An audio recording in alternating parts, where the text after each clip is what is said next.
we doing? We live?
give in.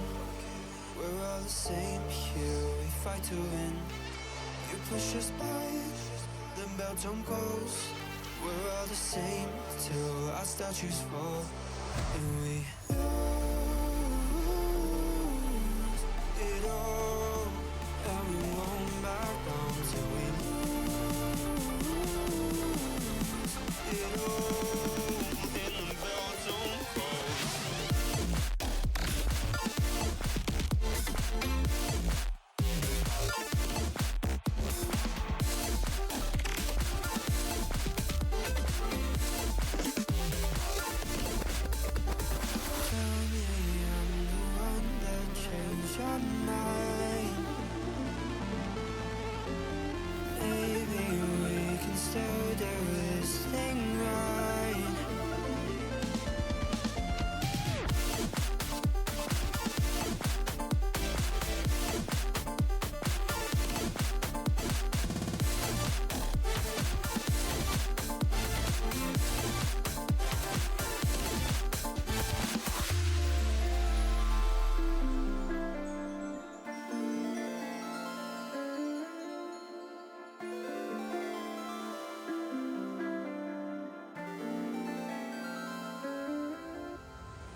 PHL Season 2 is upon us, and with it comes a brand new format designed to be in step with the format of the official DreamHack Major. In this format, Cash Out and Final Round will both be used throughout the entire season, with the most important matches being reserved for 3v3 Final Round in true finals fashion. The regular season plays out over 3 weeks, with playdays on both Wednesdays and Saturday, but this time around, the days go hand in hand. Wednesday playdays will play out like the normal playdays from past seasons, with shuffled groups each week playing 5 cash-out matches and earning points based on placement and kills. But these points will work to sort teams into groups for Saturday. The best 4 teams from Wednesday will be in Group A, the second 4 teams in Group B, with the bottom 4 teams in Group C. This is where the majority of points will be earned. The groups will play a single match of cash out, then the top 2 play a final round best of 3 for first and second. Bottom 2 playing for third and fourth, the top 2 from Group B play for fifth and sixth, etc. down the line. At the end of league play, the top 8 teams will qualify for their regional championships. Unlike previous seasons, there will be no inter-regional competition. We'll save that for the major. Now let's talk about the championships. Spots 1 through 6 will be locked for champs, but 7th through 10th place will compete in a last chance play-in. The championships are going to be using the same format from day 2 of the major, with 2 stages. Stage 1 will be a series of cash-out matches with final round 3v3 matches to eliminate 4 teams, leaving the top 4. Stage 2 will use the match point system, also known as the heat system used in the major. 4 teams will play cash-out, with the top 2 teams progressing into 2 final round matches, teams earning a point for every final round win. A winner will be crowned when a team reaches 5 final round wins. Welcome to PHL Season 2. We hope you enjoy the ride.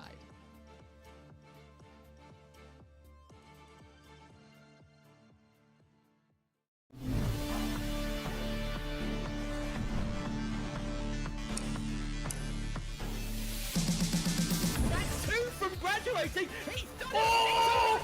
He's finding success in the middle of this furball. Absolute calamity from this. The winch is going to stall it, and he's done it! He's done it! Unbelievable from OG. Carries the team. How has Carnifex got away with that? He even gets the second.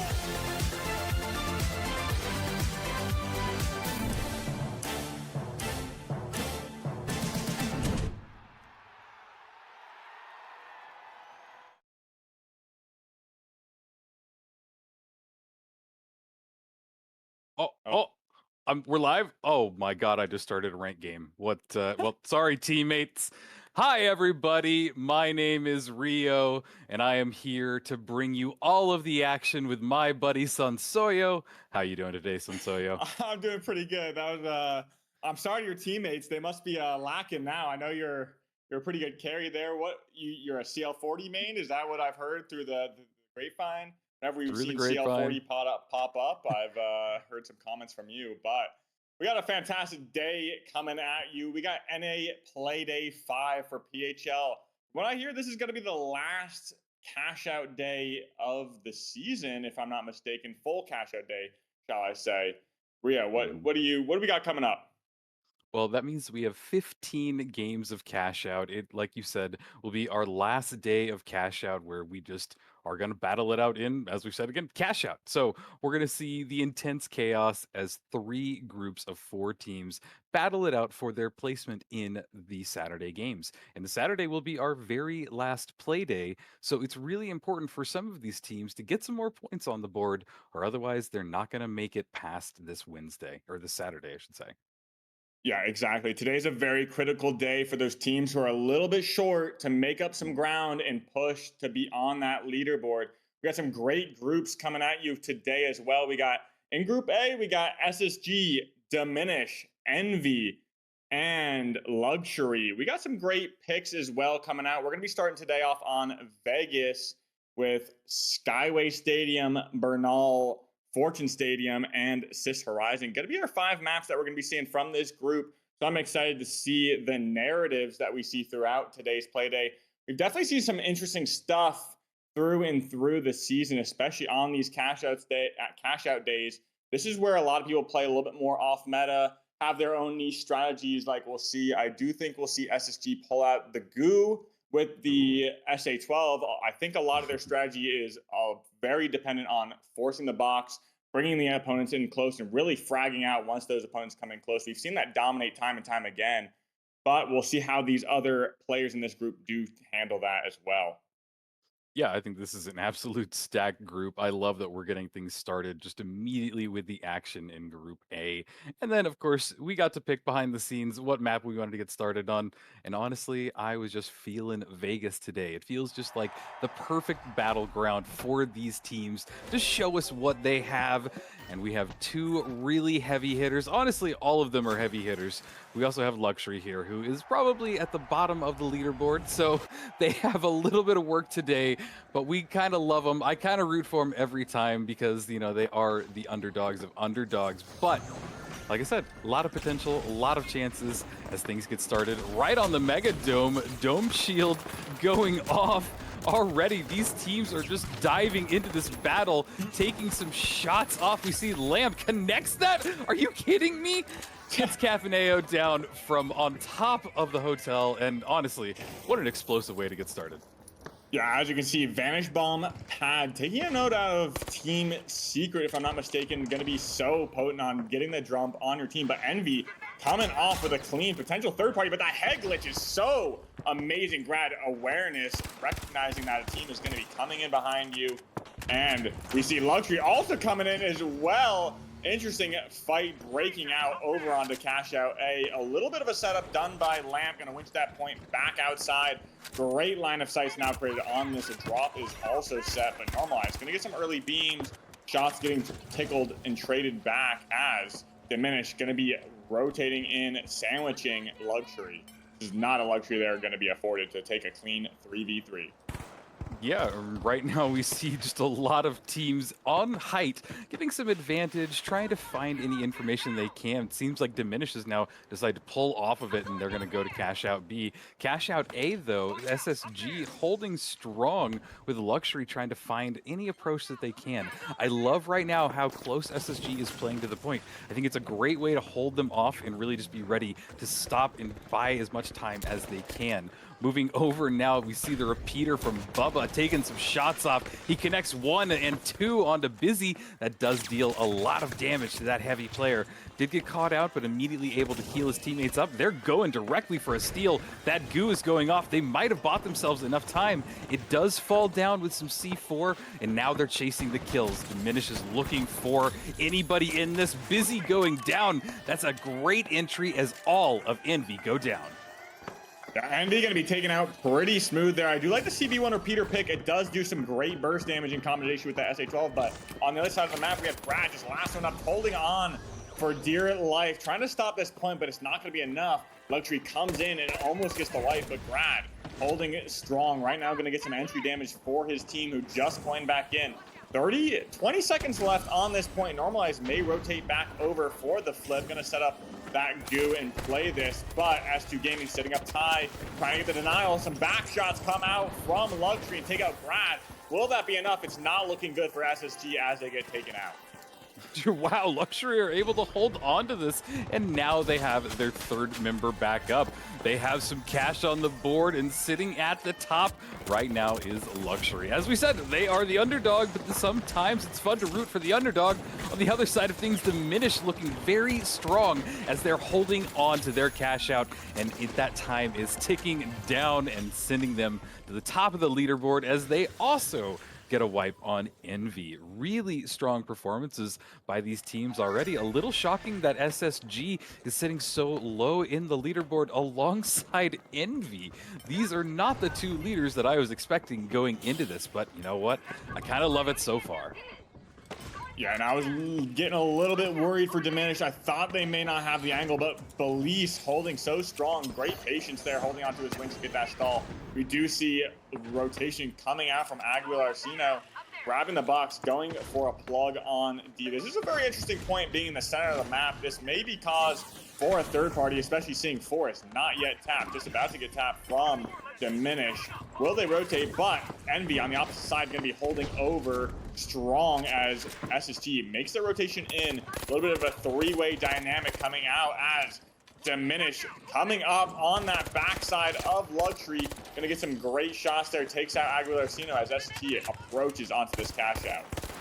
Yeah, the Mega Dome is definitely where you want to be. You see Grad and the rest of his teammates slowly making their approach, trying to deal any damage to anybody that comes in their crosshairs. They haven't committed to anything just yet, but there is only one cash out ticking away right now. The other vault has not moved to the cash out station. This is going to make for a very staggered conclusion as their chaos dives off right here. Luxury being pushed almost immediately, but Byron is able to bring Lamp down in this. They're going to get the res on it. Normalize trying to find them and bringing the last member of Luxury down, but he's dealing some insane damage as S2 is the last person remaining, and he's going to go for Grad. This will be it. Grad is able to get rezzed back up, but the push from Luxury is just insane. They have been scrimming, they have been trying, they have been playing.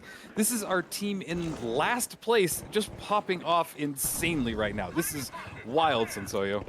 Yeah, and it's lucky Envy just came in right there because Grad, known for its crazy clutches, now going to get stalled away from from Cafaneo. Going to get that cleanup. The steal is coming out from Envy. This is going to be a dangerous position for this entire lobby with how staggered these boxes are. But we see Envy making the push on top of Luxury. Going to get that second pick and the third one to wipe the box. Getting stolen right now by Diminish. Going to make their last second steal. Cafaneo cleaning up busy. It's just going to be STN to stall a little bit too far away from the point. Diminish going to take their first place. Now holding both boxes, surprisingly. But STN going to get found. No stall or save in sight. He came in just a little bit too late, waiting for those coins. Not going to get an opportunity to take that back. Well, and they've just completed one cash out, sitting pretty with 32K on the board already, and this cash out is halfway done. And take a look around, it is the entire lobby that wants a piece of this. Surely they're all going to go for it as Pink and the rest of Envy start their approach on it. There's the dive, the flip from SSG already, but immediately they get caught out in it. Normalize, able to bring Belize down. Can they hold on? We've got about a third of it left. Time is ticking away. The SGs are just popping, or the SAs are just popping off, dealing a lot of damage. And here's Busy wanting to go for a steal. He has a nice little bit of a wall right there to block some incoming damage, but sadly it's not enough to protect him. There's the steal, but no, unable to hold it. Grad bringing him down in just a couple of shots. SSG only has 2 people up at this moment, so they need to hold on for just a few more seconds to buy themselves this cash out to get somewhere on the board. If it gets yoinked right now, it'll be detrimental for SSG, but it looks like they might have done it. Another flip is being attempted by Envy, but no time left. On the other side of things, Luxury have started one more cash out. Yeah, and the thing is that cash out only brought them into 3rd place, which they were already sitting at just right above Envy. But it's going to offer them a good situation to potentially get 1st place. If it is the last box, that's going to be plugged. Risky Diminish going to try and stop this split from happening, saving themselves. Getting a guaranteed second would be a great position to be in if they could stop this split, get the double. Not sure what their strategy is going to be going towards. Yeah, Mega Dome, all the gateways. Look at how fast they can get across the entire map. Vault number 6 is being moved, but immediately an RPG hits Cafaneo, bringing him down to a little under half health. They're all staying on top of this rooftop now, but it can be deadly, and he goes down. Diminish somehow, did they get the plug? No, it looks like SSG were able to get it started on the other side of things, and yeah, Envy finally getting a plug. They need to hold on to this, but it still won't bring them up too high in this leaderboard. Yeah, honestly, that was a little bit of a questionable play from my opinion. I do think Diminish probably best to stay alive. As soon as you see its Envy plugging, you know you're in the clear. All you have to do is either help them hold it towards the end, as well as go over to A and hold that, try and win that 3rd party. But now, because they've wiped, they put themselves in a little bit more of a risky situation. They could be overtaken by Envy now. But now, going into this fight, we see Aguilar Arcino going to be taken out by Normalize. SSG is going to be holding on to their point relatively strong. Going to get the res on Aguilar Arcino. Reset to 3 up, but S2 Gaming gets taken out. It looks like SSG is going to hold this point strong. Going to get a great situation for 1st place, and now all they have to do is help Envy hold their point. Yeah, we're coming down to it. Last 50 seconds of the match, and right now, Envy holding on, trying to get anywhere in there, get some cash. This will bring them solidly into second place, but they need to hold on. Time is ticking down, 35 seconds left. Normalizes here. He just wants to grab it, ensure that they stay in first and nobody can overtake them. The battle goes off. It looks like they're able to hold on. Envy is still staying strong. One of them going down in there, but immediately getting fibbed right back up. Everybody is just in each other's faces with these shotguns, diving on point. Here's Luxury. They want a piece of it as well, but the time is ticking away. Somebody needs to hold it right now. There goes Diminish, and we're almost out of time. But if he holds on right now, they'll be able to get the flip. He's got to hold on for 2 more seconds. I think they did it. Diminish grabbed the catch at the very end, sending them to first place. And it looks like we saw something interesting.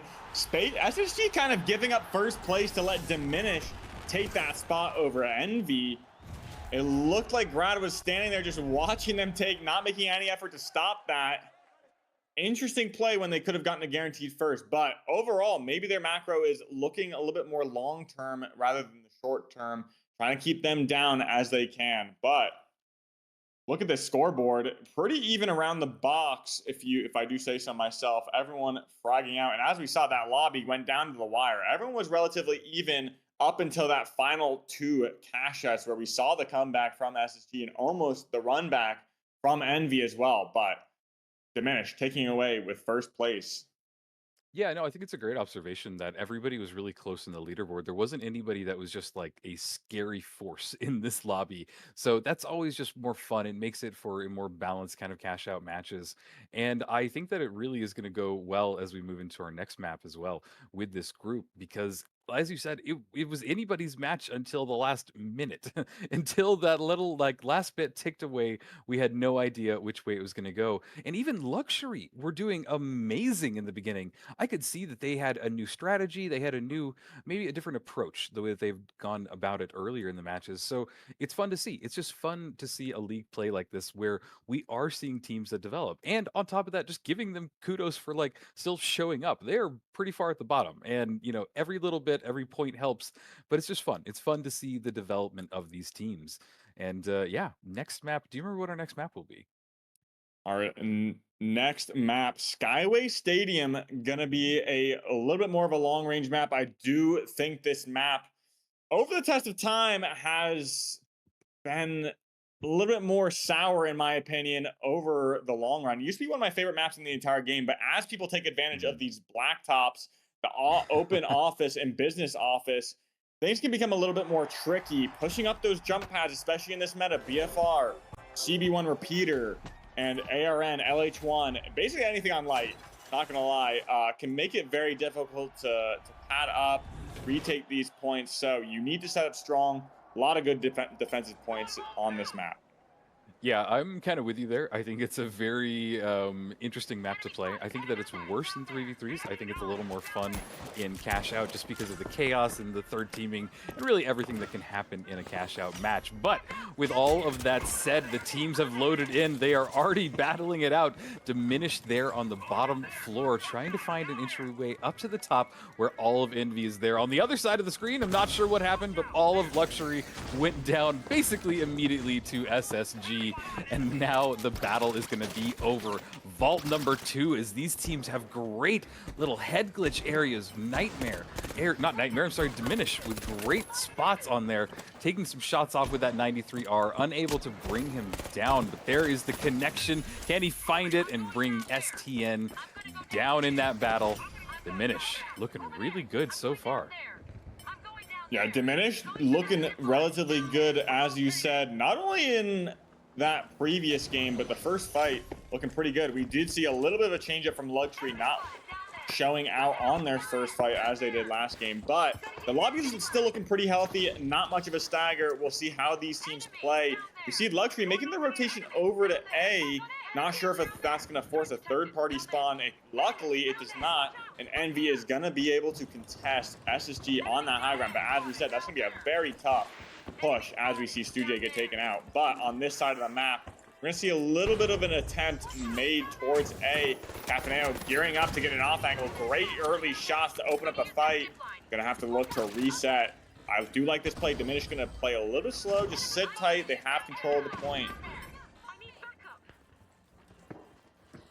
All right, and they are making their approach. Everybody is trying to find an approach onto Cash Out A. Aguilara going right into it, taking some damage, has to pull off just a little bit, but there's the bounce pad. They're trying to go up to it. No way! S2 overshot it, bounced himself into the dark abyss of the void. And they're gonna have to wait and bring him back up. There's Byron getting the res. Surely he's having some interesting chats with his teammates at this moment, but Diminish on top, ready to stall as long as they can. Cash Out has just a little over a third left, but it is ticking down. Luxury making their advance. S2 just surviving on a slight sliver. They back up, but immediately get healed right back up by their light player with that healing infuser and kicking it right back off. Cafaneo getting into that battle, but pulls off because now Envy are here. It is 3 teams all going at this Cash, all running down. And SSG, I don't know what to say. Yeah, basically it came down to that blacktop being such a strong point to hold. SSG making their approach now, and probably not going to have a say in taking this point, but they will be able to decide and help defend for whoever they want. But it looks like Diminish already has control of their cash box. No steal in sight. It took a little bit too long for Luxury and Envy to make their decisions. Just ended up Diminish. Had to sit tight, hold strong, not make any commitments, and they'll just take their box. Yeah, I mean, they're still looking strong. They're in second place. They were able to get in first at the last second of map number 1, so they are really looking like a very strong team so far. Very notable lineup as well. Everybody knows Belize. Love him or hate him, he's definitely a player in this match. But moving vault number 3, you can watch as they're about to run head into Luxury. There's a nice RPG going off by Lamp. He is running that BFR, and it does hit hard and gets one shot. Can he get a second one? Gets winched out of the air, but it grabs him, gets him down in that. SSG continuing the hunt and bringing down the last member of Luxury. And they'll take control of vault number 3. Yeah, and they have a little bit of a trek all the way over to C. Gonna have to cross paths, go beyond D, as D is probably gonna break out in a fight right here, right now against Diminish and Envy. Dujay taking a little bit of a damage, and a jump pad RPG comes out. And it looks like both teams gonna be looking for a reset. Nobody wants to make any commitments, but it looks like Stujay and STN are in a little bit of a pickle over on that shed. Stujay makes his approach, but STN not going to be happy. Going to take a 1v2 and get taken out, but luckily he does get a trade over there. Yeah, nice. Not Bubba getting some shots off, but Stujay running around with that ARN. Has to dip out. Did get some really cool shots off, and they're going to bring their teammate back up. Envy trying to figure out their next plan of attack. Staying pretty close to each other, but this cash out is getting hot. Everybody is wanting to get onto it, but here is the goo. Here's the steal attempt. They're holding it. Somehow they're uncontested at the moment, but they have to pull off. Explosions going off at the point. Stujay dashing out of the point. STN somehow went down, moving to the other side.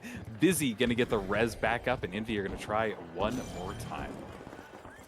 Yeah, SSG just sitting pretty on their box. Don't have to really lift a finger to earn money right now. A big fight breaking out in the shed. Dome goes down. The 3-way fight. And it seems like Belize and Byron gonna get taken out by Envy. Envy may have an opportunity to take this point. Double goose setup. No stall in sight. We're going to have to see a big commitment from this player. But Cafaneo taking a great angle from this high ground. Now taking a great 1v1. Takes out Busy. It looks great for Cafaneo as he gets a triple kill. It looks like maybe not. Bubba cleaning up the other member of Envy as well. So huge props. Diminish so strong in this lobby, going to take away first place if nobody pushes SSG right now. Those kills really carrying them. Yeah, and it doesn't look like anybody wants to go for SSG. This cash out is running down. Nobody's really close to it, so they're going to be able to just sit back, enjoy a few seconds of calm and peace as they can collect themselves. As they'll be sitting pretty close to the top of that leaderboard, dashing around, moving into it immediately. Aguilara going down. All of Luxury. They are just not able to pull off what we were seeing in map number 1. I'm not sure what has happened, if this is just not their map or if the rest of the lobby is just saying, nope, not today, Luxury. You're not going to be able to get any cash out of here. Moving on, Diminish throwing a nice little invis grenade, bringing the rest of his teammate up, getting some height advantage. Cash out A has also been started. This might be an opportunity for Envy to finally get some cash. And is that the elevator spawn? Because that's my favorite one, but of course they just pull it out. Nobody is brave enough to play it inside the elevator. Sad days. No, the elevator point is extremely volatile. You can just goo up both entrances, make it extremely hard to push. Also, if there are any charge slams, flamethrowers, anything like that, holding that elevator point can be very good with a flamethrower. But obviously, in this meta lobby, we aren't going to be seeing anything like that. Not looking good for Envy or Luxury. Probably going to be fighting for third place at this point. SSG and Diminish kind of locked in, just holding out 6. Nobody's even going to make an effort to get there. Yeah, it is running down, and the explosions are still going off. Cash out A almost halfway done, dropping to the floor. Stujay bringing down Aguilara.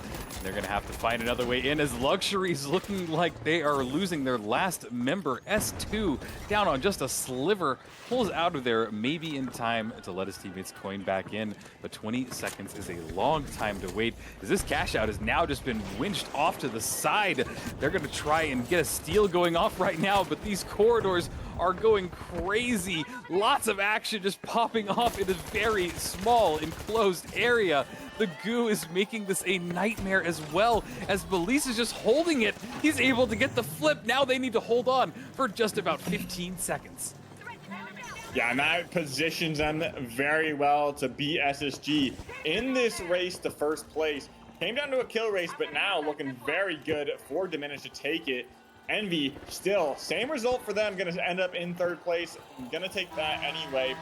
Going to sit tight, just hold Luxury away would be my guess. And Belize sitting there emoting right on point, not scared of anything.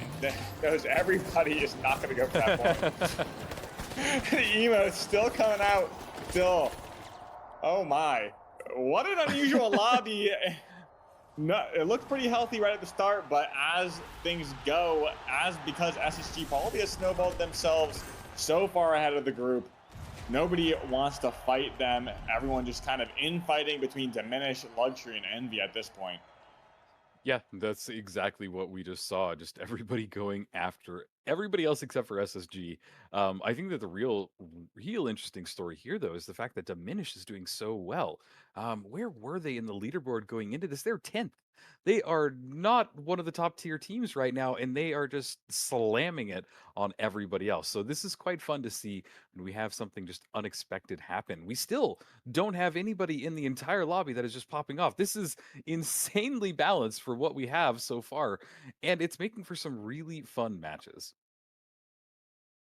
Yeah, Diminish going to take their second game in a row. We'll see if this hot streak keeps going. It seems like these teams who gain so much momentum off that first fight just snowball it into win after win. They get a little bit of pace, but with this lobby in particular, it seems like third parties are very potent and happening quite often because SSG's placement on the overall leaderboard might just be a little bit too hard to chase after. They need to, especially Luxury, they need to knock down those opponents that are closest to them. And honestly, that's going to be Team Diminish that they're going to have to try and bring down. But at this point, Diminish 2 wins in a row, securing a pretty good spot early on. Yeah, absolutely. I mean, we're only 2 maps into it, so it's anybody's game. But I'd love to see a 5-peat. I'm especially getting started on Group A with a team that I would not have made this prediction on at all. So, not saying that that's going to happen. I've now probably given them the worst caster's curse, and they're going to lose horribly for the next 3 matches. But that's how it goes. I'm sorry, I don't predict the future, or do I? Who knows? But I do know that our next map, I believe, will be not Skyway, Fortune Stadium. No, Bernal. I'm getting ahead of myself. Bernal will be after. Bernal will be next. Fortune Stadium will be after that. But how do you think that these teams will do? Kind of going from a more, a more enclosed area, a more kind of level playing field, no more height, more kind of just level buildings. What do you think that the change up will be like, Sunsoyo? So I do think this map, in contrary to kind of what you're saying, is going to still maintain a range map. Even though there's no high ground advantage, these head glitches, especially for lights, mediums, are going to offer some great line of sights. The one question I will ask is whether or not we'll be seeing those SA-12s, because once these fight break down indoors, that SA-12 can be very potent, as you were saying. But BFR is still going to be a very strong pick on this map. It really comes down to preference in terms of the playstyle. There are one major high ground point and one very difficult point to push, the amphitheater and that cathedral or church area on that one side of the map can offer some great line of sights. It's a very interesting play. I'm not sure. What do you think the heavy meta would lean towards on this map from these players? I want to say we're going to see more BFRs than SA shotguns. I think that they need that kind of middle range of, distance. You need to kind of be a little in their face, but a little reserved. And I think that that's where the BFR just kind of hits perfectly, as opposed to something where the SA, where they're just diving into each other. I do see some areas in this map where it's exactly would be useful in that way, but I think that that leads more towards something like Fortune or a little more enclosed somewhere, Skyway, Monaco, something like that. But I don't know. We will see because this has been weird. And if you caught the EU games today, the meta was totally up in the air. Something's in the water, full moon. Somebody that knows astrology can probably tell us why. But yeah, it's been pretty reserved so far on the NA side. And I'm curious to see if it'll stay that way as we load in to Bernal. Yeah, Bernal. What a great map. I do think, from what I've been noticing, I do think Belize has been leaning more towards that SA-12 pick. I'm not sure if that's a comfort pick or a meta strategy. Either way, been working out on these first two games. Regardless, we're going to be seeing a fight over on Vault 2. It's going to be Envy versus Luxury this time, coming out strong. Luxury getting a little bit of a better spawn on the high ground, but still, look at these head glitches. Still very potent. Both teams just gonna wait and wait and wait. And this could be a very dangerous situation if this fight breaks out quickly on the opposite side of the map. Luckily, they do send out STN to get that tap that's gonna move things along, keep this pace going, because Diminished wiped on the other side of the map, and it's just SSG, Lone Ranger over there. Yeah, it feels like the Old West right now. We're just watching a rooftop battle between these revolvers. They pop up and they dip and bounce. It's always kind of entertaining to watch, but surely somebody will take enough damage to finally make the push. That might be Envy right now as they decide to, we're not going to go for the fight. We're going to gateway this vault and get it started right out. Look at this! Cash out B. Double, maybe? Maybe? The double. The fight's coming in. I don't know. Oh, gets the kill. I'm not sure if the box got thrown away. It looks like one of SSG did get that box away, and Luxury is going to take it and run. Diminished, holding that point over on the other side of the map, but this fight still in the hands of Grad and Stuje as the light duo gets SSG back up. But on this other side, we see Diminished, as I was saying, holding this box. Aguilar-Cino going to get taken out, and this is danger zone for the lobby. Only a little bit amount of time left to get this plug in and not be staggered too much. This is kind of like the critical moment right here, 30 seconds. My generalization is 45 seconds. That's a good enough stagger to go third party. That's actually a really good thing to note because, yeah, I think that we are basically right on the edge of a stagger happening because look at how long it has taken them to get this vault over here. We know that it was almost doubled, but throwing it over here and deviating from that plan is going to lead to a massive stagger. It also depends on how close they are to each other because if you only have to go 50 to 80 meters, why not go over to a staggered cash out? These seem a little bit far apart, so we might not see that, but who knows as we turn our attention to Lamp. He is grabbing his teammate, gonna get him back up. They have some cash in the bank, but are not in control of any cash out right now. Grad going invisible. buying himself some space as well. I think that they've made the call to go to cash out A. This will be an interesting if they all pull off. But now S2 trying to find an entryway into cash out B. It is just ticking away, and all of Envy holding on, sitting incredibly close to this, ready to dive on it at a moment's notice. There's a red barrel going off.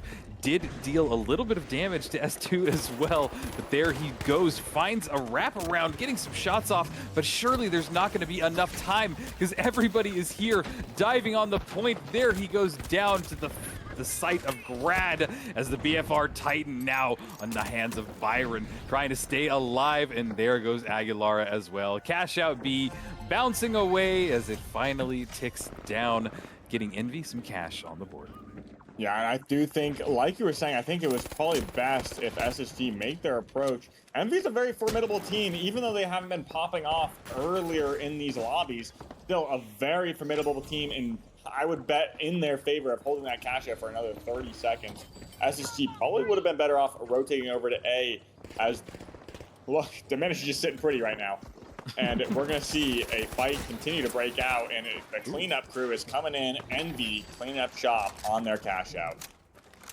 Yeah, definitely cleaning things up, moving over to vault number 3 now. This is looking good for Envy. I've been waiting for them really all group for them to kind of pop off, show us why they are such a strong team. We're finally seeing it. Not sure. There's probably some weird group dynamics, some meta play that they're trying to figure out. But you know what? At the end of the day, I just love a good team and good team play. So vault number 4 has been spawned. They've now have been spawned relatively far apart as well. The staggers are basically dealt with at this point as well. So we'll see probably 2 more cash outs as long as they don't see another double. I don't think we're at fear or really have to worry about that anymore in this match, but who knows? Cash out is wild, as all of you know.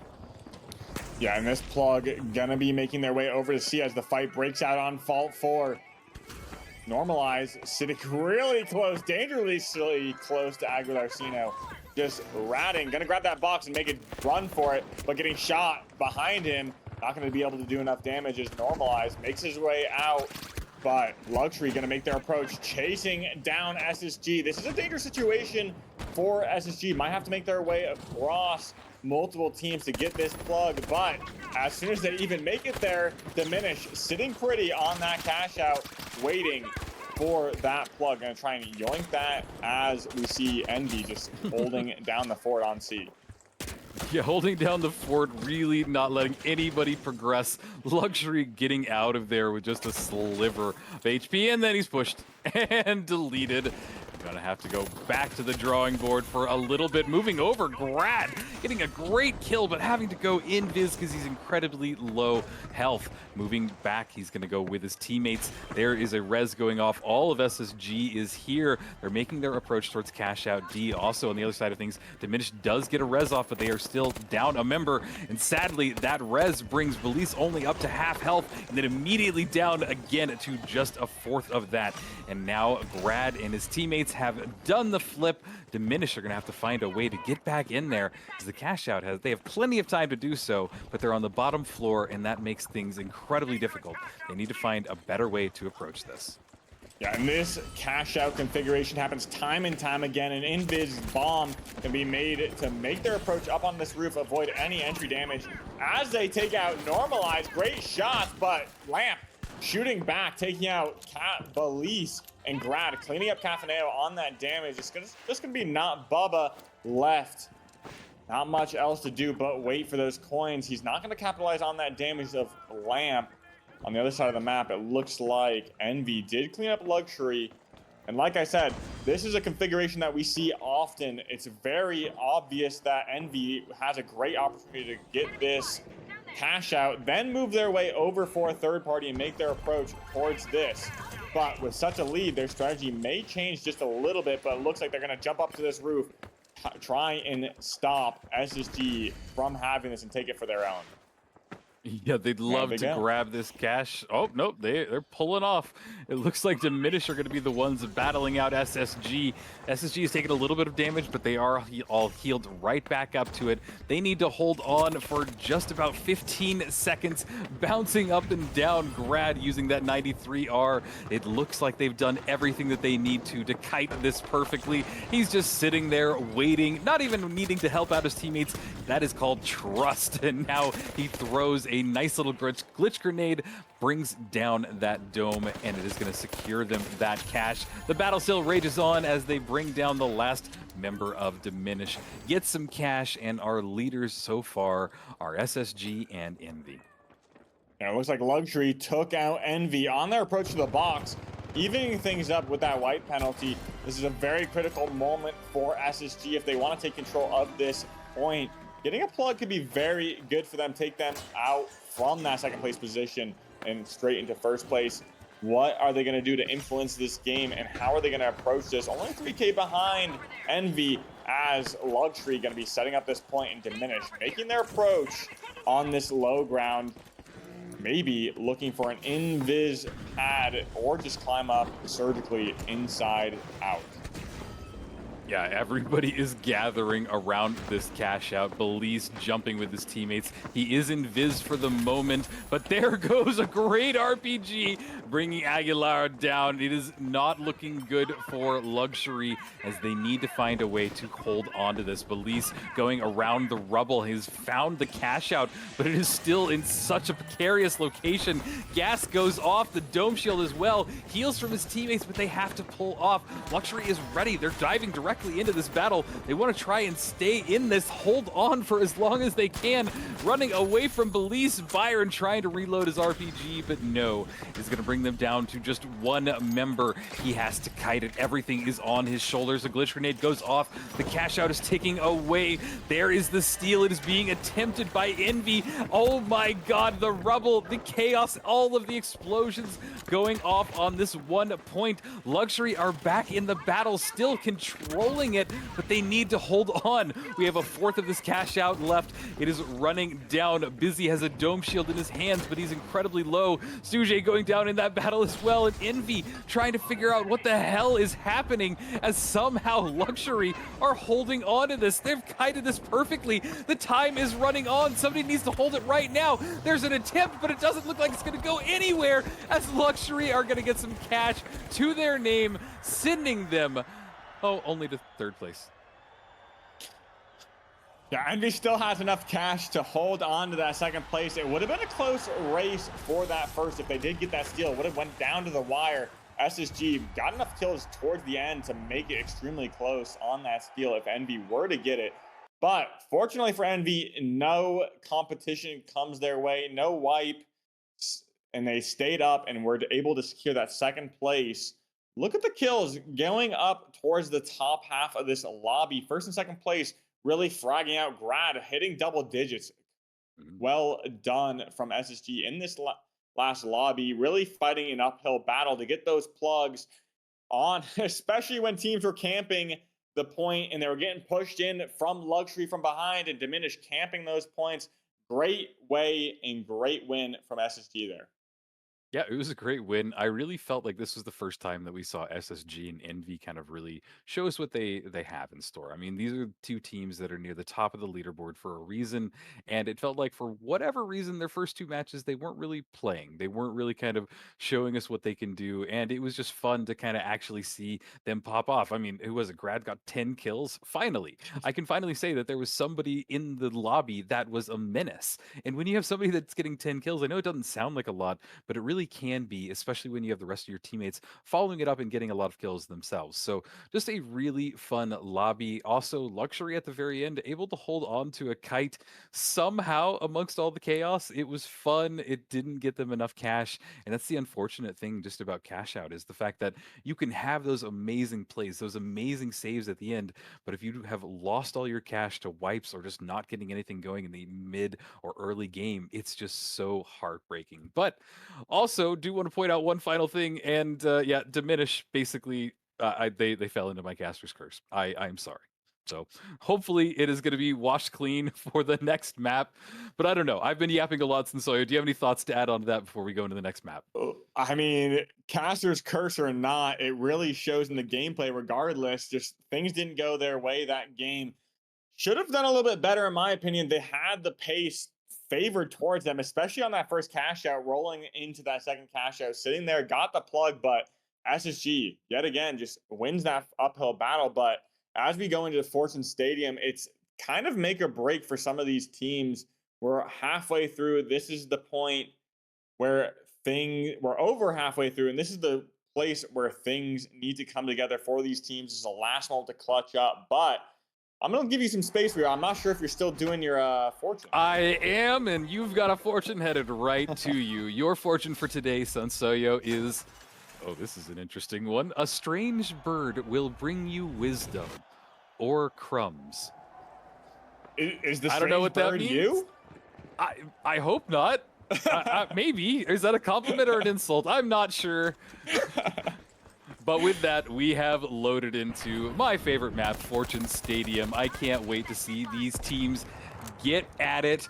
We see STN rocking that AK, getting some good shots off. Not sure what's caused him to switch over recently, but it's kind of fun to go back to the basics sometimes. I think AK is super slept on. Its damage per mag being one of the best in class for the medium. The TTK at long range, short range, very competitive. The only thing that kind of mismatches that is the recoil pattern. Early on, it was probably the easiest recoil pattern, but as these recoil patterns like the F-Car from Moss have become easier and easier, AK just kind of left behind, being probably one of the harder recoil patterns between the three assault rifles in the class. But overall, AKM slept on. Yeah, I kind of agree with you. So it's fun to see it back in play. Aguilara running that 93R, throwing a red barrel, buying himself a little bit of space, opening a wall in there, but the clash is happening right in their face. STN bringing them down, bringing Byron down in that fight. They do pull off just a little bit. They don't want to dive in there immediately. Aguilara kind of staying off to the side as S2 climbs up those windows. This is some hard mantling, but if you can do it right, you can get exactly where you need to be, and that's what we're seeing right now. S2 grabbing his teammate. This is a great play. He just dove in there without anybody catching him, but sadly Busy, unfortunately, coming around the corner at the worst possible time, throws a red barrel, bringing him down. The plan has been foiled. The luxury goes out into the warm embrace of the void.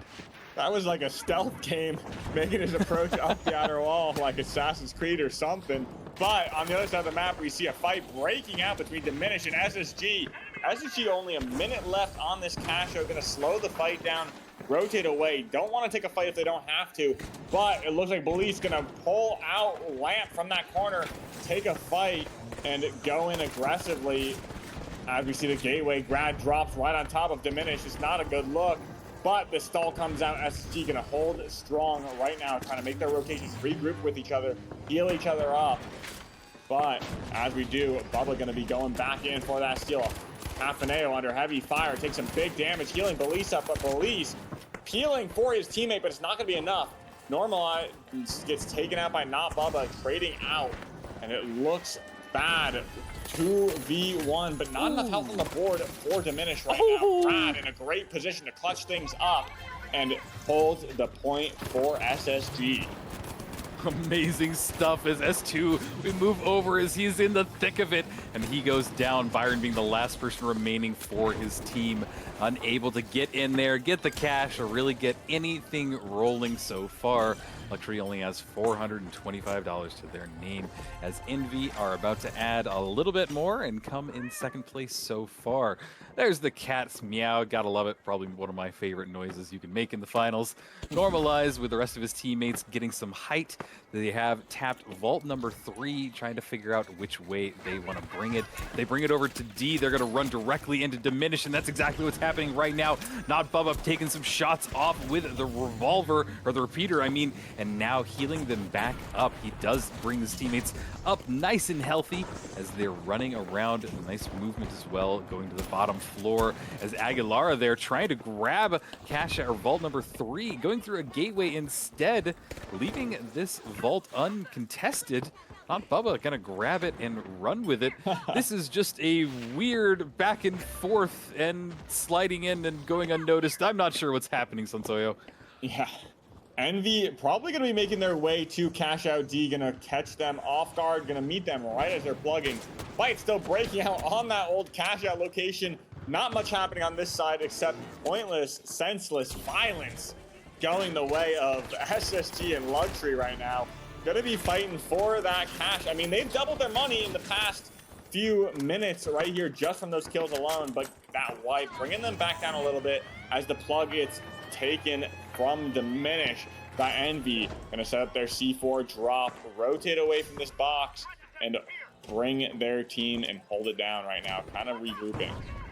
Yeah, it looks like they have enough time to set up their defenses. Diminish are here, though. Not a lot of time as they dive in there. They want to go for that doorway, but sadly, they just close the door, and then they pull off. A door is enough to pull them out of there as they throw some goo, getting height. This is a great spot for them to be in. Gonna make it that much more difficult for anybody in Diminish to really get towards that cash out. Cash out is ticking away. Belize now moving in the stairwell, trying to get a little bit closer to it, but this is what I was saying earlier. They have the height advantage, and they can all just dive directly on this point. Pulling it off, this is a good idea, bringing themselves into a more enclosed area, throwing the goo, it blows up, forcing them down a floor, but the goo is ready to block off any advance that they can do.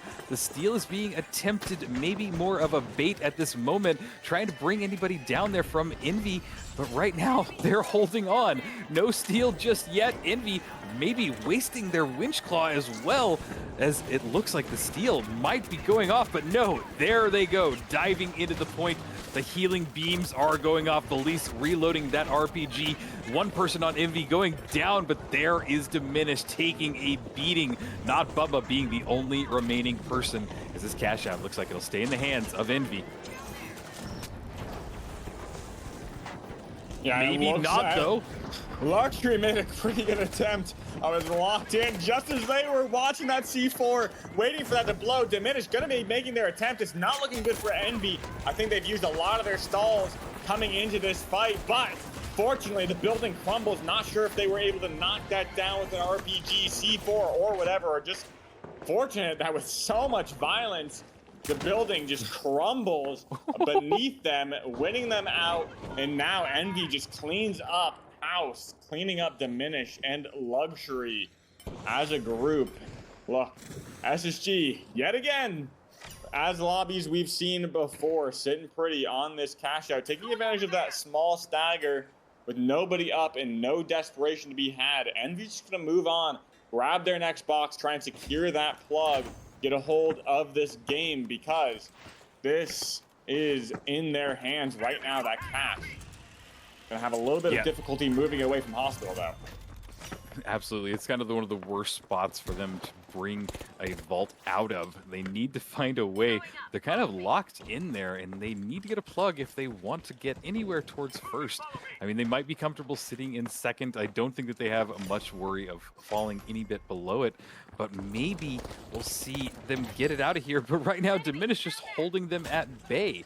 This is a little bit of a stalemate, but no, miscommunication on that bounce pad going down. But there they go. Second time, they're able to get it, and there's the gateway.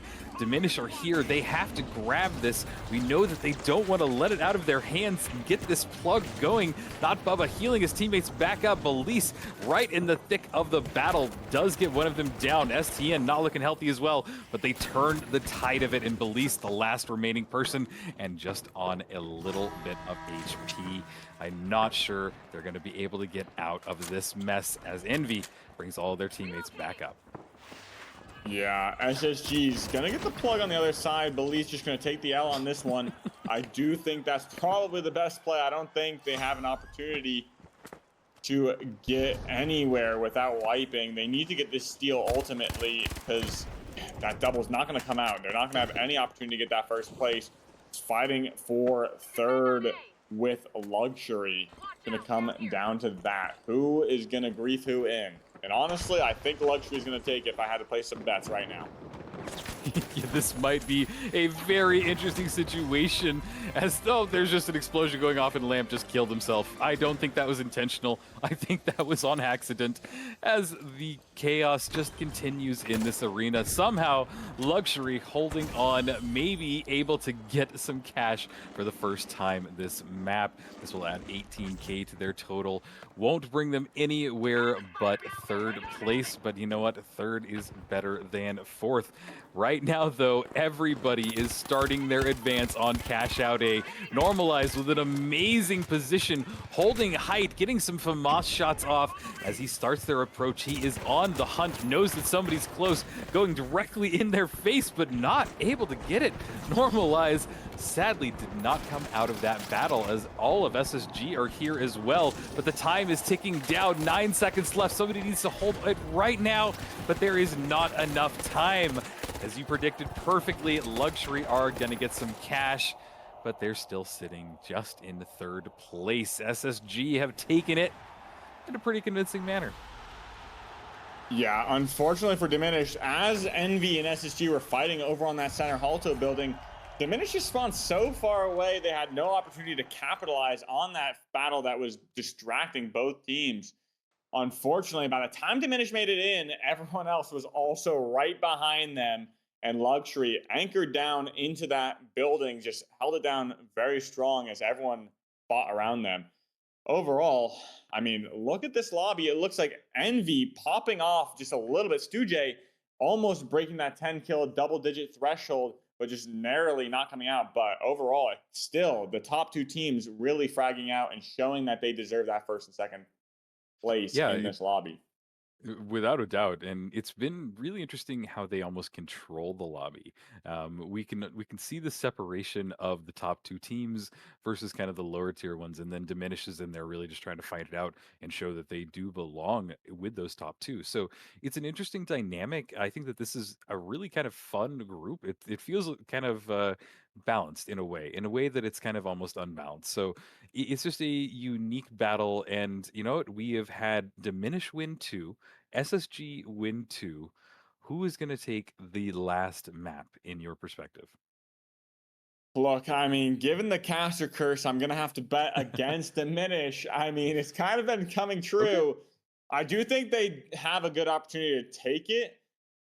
Honestly, if I had to bet, I'm going to bet on Envy today for this next game. They need something to bring They do. themselves out of this slum and really prove that are on top and in control of this lobby. They've been so close at getting those first places thus far. I think they have the opportunity to break through and get a first place finish.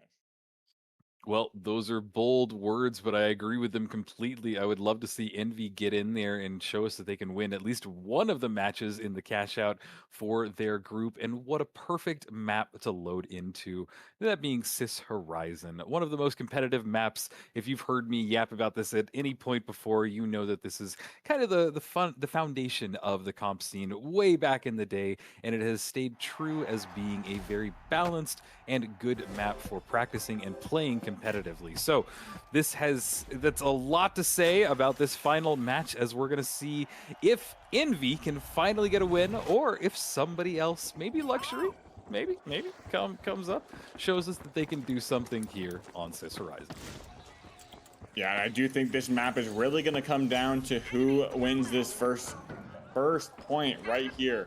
This is going to set the tone for the rest of the game. Here we go, a little jump pad RPG action. Destroys STN. STN narrowly getting away. Will he make it away with that goo? Does not place it properly, unfortunately. Kind of makes a 50-50 call not in his favor. And SSG really just going aggressively. A great pick from Stujay. Will he take out Grad? Grad 1 HP. Lamp comes with the peel. Great damage. Stujay may get a 1v3. I hate to say it right now before it actually comes to fruition. Ends up going for the res instead, as we see a little bit of a reset come from SSG, but it's not going to be good because Brad popping right in to stop that. Lamp coming in for the flank. It's Stujay. Not going to win it out for his team, but great effort nonetheless, getting 2 picks there.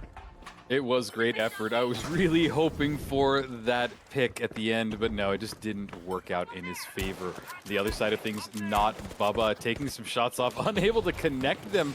That is the challenge with that gun, but he's now going directly at them at a little bit of a closer range, brings Byron down immediately, healing his teammate right back up. They are on the bottom level, so having to shoot up at everybody else, but Dane brings down Aguilara, S2 being the only person remaining. Can he get all three of them? There's one shot, there's two shots. He has to connect one more. He got all three of them. Byron able to coin back in, but it's not gonna matter much as the flip has happened. Diminish looking good in this map so far. Yeah, this is one of the harder points to retake. Clinical retake and fight from Diminish. Byron sitting up top, gonna look for an early fight. His team there to back him up. Jumps, ultimately just backs away. Doesn't want to take that scenario dome in sight from Diminish, and he's just gonna back away, play his cards right, and play slow. Yeah, teams are feeling each other out right now. S2 making his advance, knowing that everybody is there on the big cube. Getting some shots off on Not Bubba, brings him down to half health, and then heals up the rest of his teammates. They have about a third left on this cash out. They also have the height advantage, but they have to find somebody from Diminish, and they have to find them now. Look at how close all of Diminish are playing right now towards each other. They do not want to leave any of their sight lines and really let this cash out slip out from underneath them. The attempt, though, going off right now by Luxury. There is a dome shield, but nobody there to hold on to it. Moving over, the other cash out is running down. I don't think that Diminish are going to be able to, or I don't think that Luxury are going to be able to pull this out of the hands of Diminish. Yeah, Diminish getting these early starts puts them in a great situation typically in these lobbies, but things in the last two games have been kind of flipping on the script. We do see SSG defending their point pretty well. It's just going to be ground and normalized left against Stuje and Busy. Always in that position, up on this high ground. Going to take some shots, normalized, 1 bar left. No time left to steal. So it looks like we're just going to be going for the wipe. Vanish Bomb going to be taken out. A 1v1 light duel right here. Going to come down to the wire. Who's going to win it? Stuje takes it away. Interesting plays going off so far, but SSG sitting pretty at the top with 15K. Following close behind them, we have Diminish, and I'm really kind of rooting for them to find their footing and maybe get a little bit more cash on the board. I would love to see them get back into first place, take this group for 3 wins, but Belize now kind of maneuvering himself away from everybody else. There is the vault that has been thrown across the map. He gets in a direct confrontation, immediately dealing some great damage onto multiple members of Luxury. He's chasing them down before they even realize what's happening. The great Winchclaw as well. The SA shotguns dealing a lot of damage, but he brings them down. S2 Gaming being the only person remaining now. They're going to take the vault and run with it. Diminish having some great plays, maybe some great positioning. I am not sure, as the rest of Luxury are going to have to wait to coin back in as the plug has gone off by Diminish.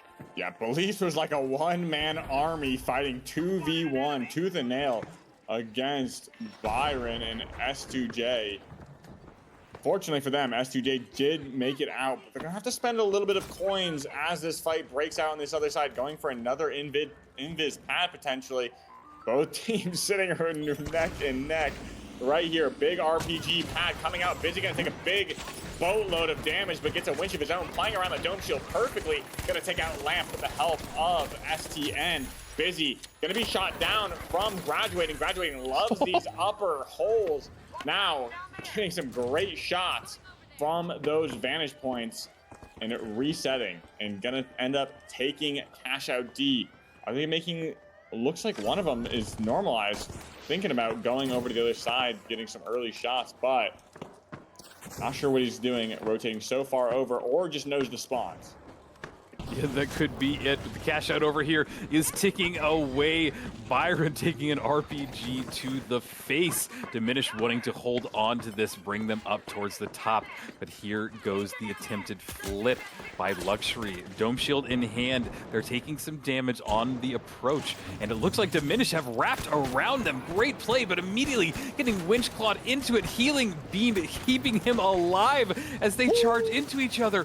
What a great medium and light, just bringing them into that. They are kiting it perfectly, and Luxury all go down in that battle.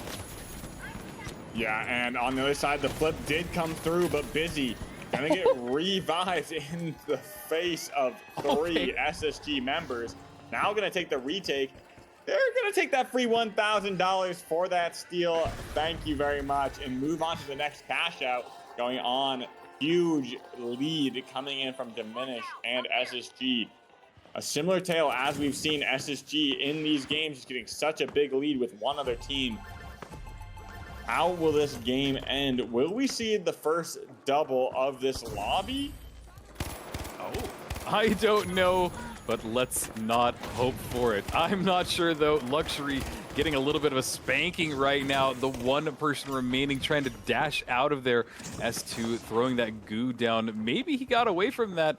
He did go into that middle area, and he seemed like he Scooby-Dooed them.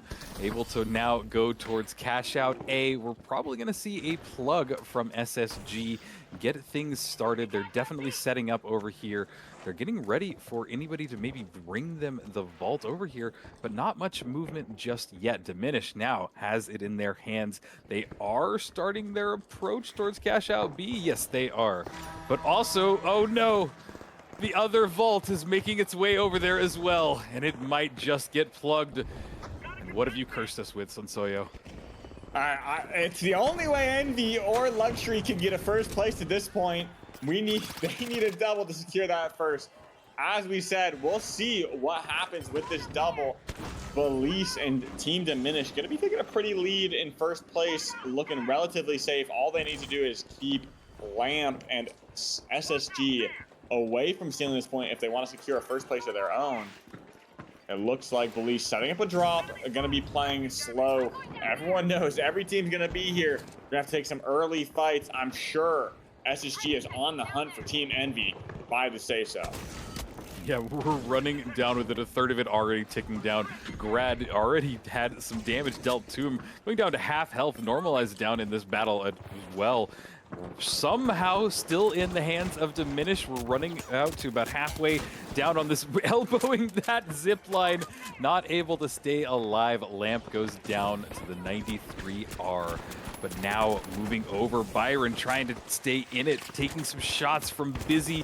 As Busy continues his rampage, pulling them into him, brings S2 down, and is now going for the flip. There's the dome shield, throwing it up in the air, lands on him, riding the cash out down. He's holding it, but no. Belize goes in there, gets one, gets two, trying to go for the third, but not able to do it. Has to pull off just a little bit, and his teammates are still kiting this, and SSG is here. Normalized going for it, but he's very low at health. They're gonna have to heal him back up there, but a few little ticks will pull him off of it. The steal is being attempted, but no more. Somehow Diminish are holding in control. Belize has a little bit of height, and this will be perfect for him if anybody dives on there. The last few seconds ticking away. Now an attempt from Luxury. The goo, the dome shield, the elbows are going off. I can't see, I can't tell what's happening. Did they hold on? Luxury Not got it. enough for a first place, but holy wow. I can't speak. I thought Diminish held on to that. Luxury had to have stuck that at 7 seconds. There was no way that they held that any sooner. Okay.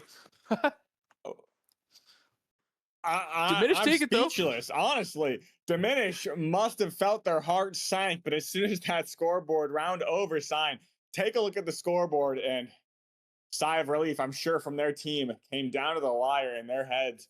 But Luxury taking a second place with 4 kills on the leaderboard. All it takes is a double and a dream sometimes. A double in a dream is a great way of putting it. And hey, they got second. They got a little bit of points that will help them out going into this Saturday.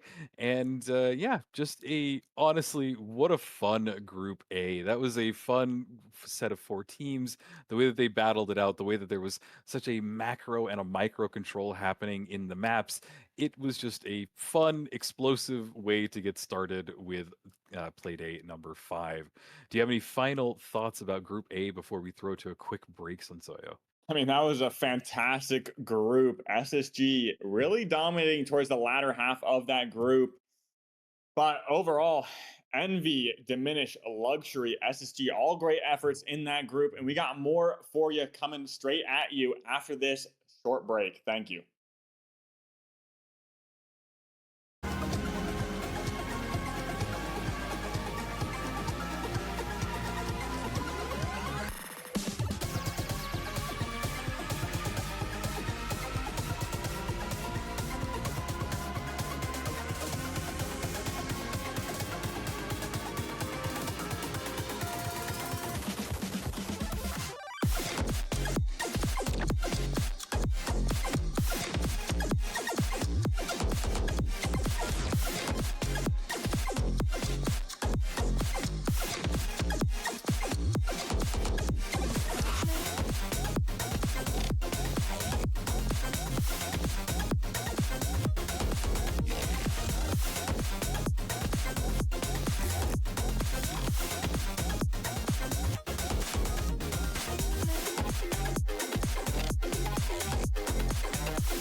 Welcome back, everybody. We got Group B for you, coming straight at you. I'm Sensoyo, my co-caster Rio.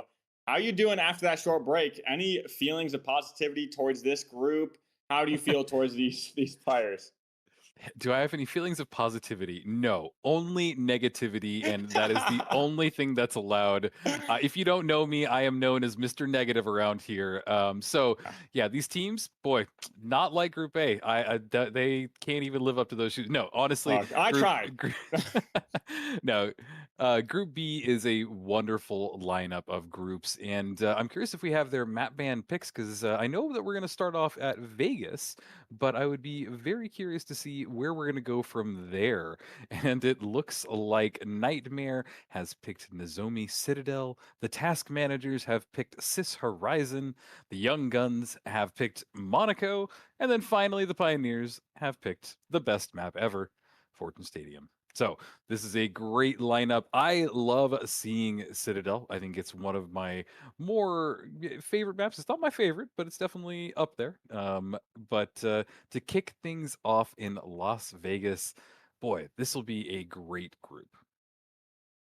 Yeah, I'm excited to see how these groups play out. Obviously, we do have the Young Guns, Meowfum, coming off a little bit of a hot streak from last Playday, and known as the off-meta king per se. But Or the hot tub king these days. the hot. I don't know if anyone checked out his hot tub stream on last PHL Playday. Huge show. But as we go into this game, we got the Pioneers, we got Nightmare, two giants in this scene. The Task Managers and Young Gun are gonna have to make their approach onto this Vault 2. It looks like Task Managers playing KS. I do like that pick. Turret coming back in full form yet again. I love it. I mean, Ruby likes to run the KS, but we are now seeing a turret and a KS from two teams.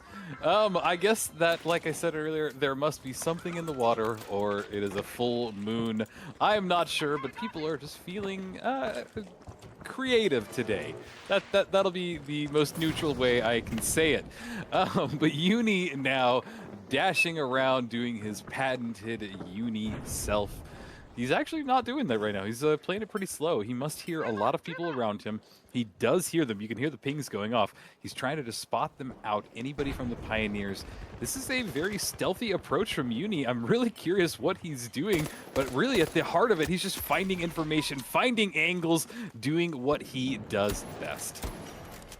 Yeah, we're gonna see this plug come in from that charge and slam heavy Digcron. Now bunkering up a fire barrel. Great play to break down their defenses and some great shots to follow that up. Lasagna gonna follow it up with some damage. Gonna be chasing down I Love Rice as he goes to take out this turret next. Got to take out their fourth player on that team before he goes for that steal. Yeah, I'm amazed at seeing a turret, but hey, if they can make it work, I am all for it. I believe that is I Love Rice that is running it, so not sure what made her pick that, but hey, everybody has their reasoning. Going back to Uni's perspective, he is dipping and diving out of these buildings, these rooms. He spotted anybody out from the Task Managers. He's making the approach, deals a little bit of damage, decides to instead break the lock bolt. The steal is being attempted right now by Nightmare.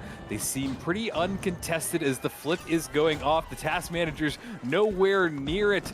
Maybe they've had a task get stuck as they look like the last remaining member, Digcron. Not looking too healthy as he takes a shot to the head.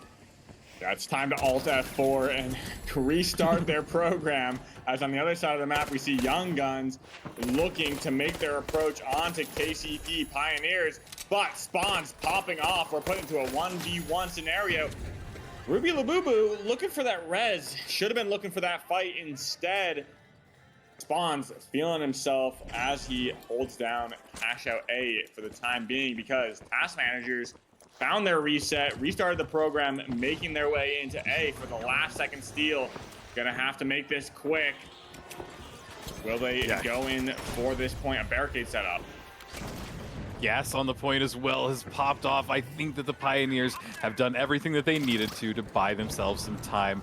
Wade healing his teammates up, bringing them nice and healthy as the task managers engage with the rest of the Pioneers. Sadly, though, they lost I Love Rice, and Wade having to dash away. Surely this is not good for him as he gets pulled into a corner. The rest of the Pioneers are here, and yep, just like that, Spawns brings him down. Digcron being the remaining member of the task managers. Gonna go for a res here, but move over now towards Gremlin and the rest of Nightmare as they're starting to make their approach towards vault number 4. And great winch clock going off, pulling Ruby right out of it. Lasagna completing that kill, but Gremlin staying in here inside of this rubble. He's trying to get any kill that he can.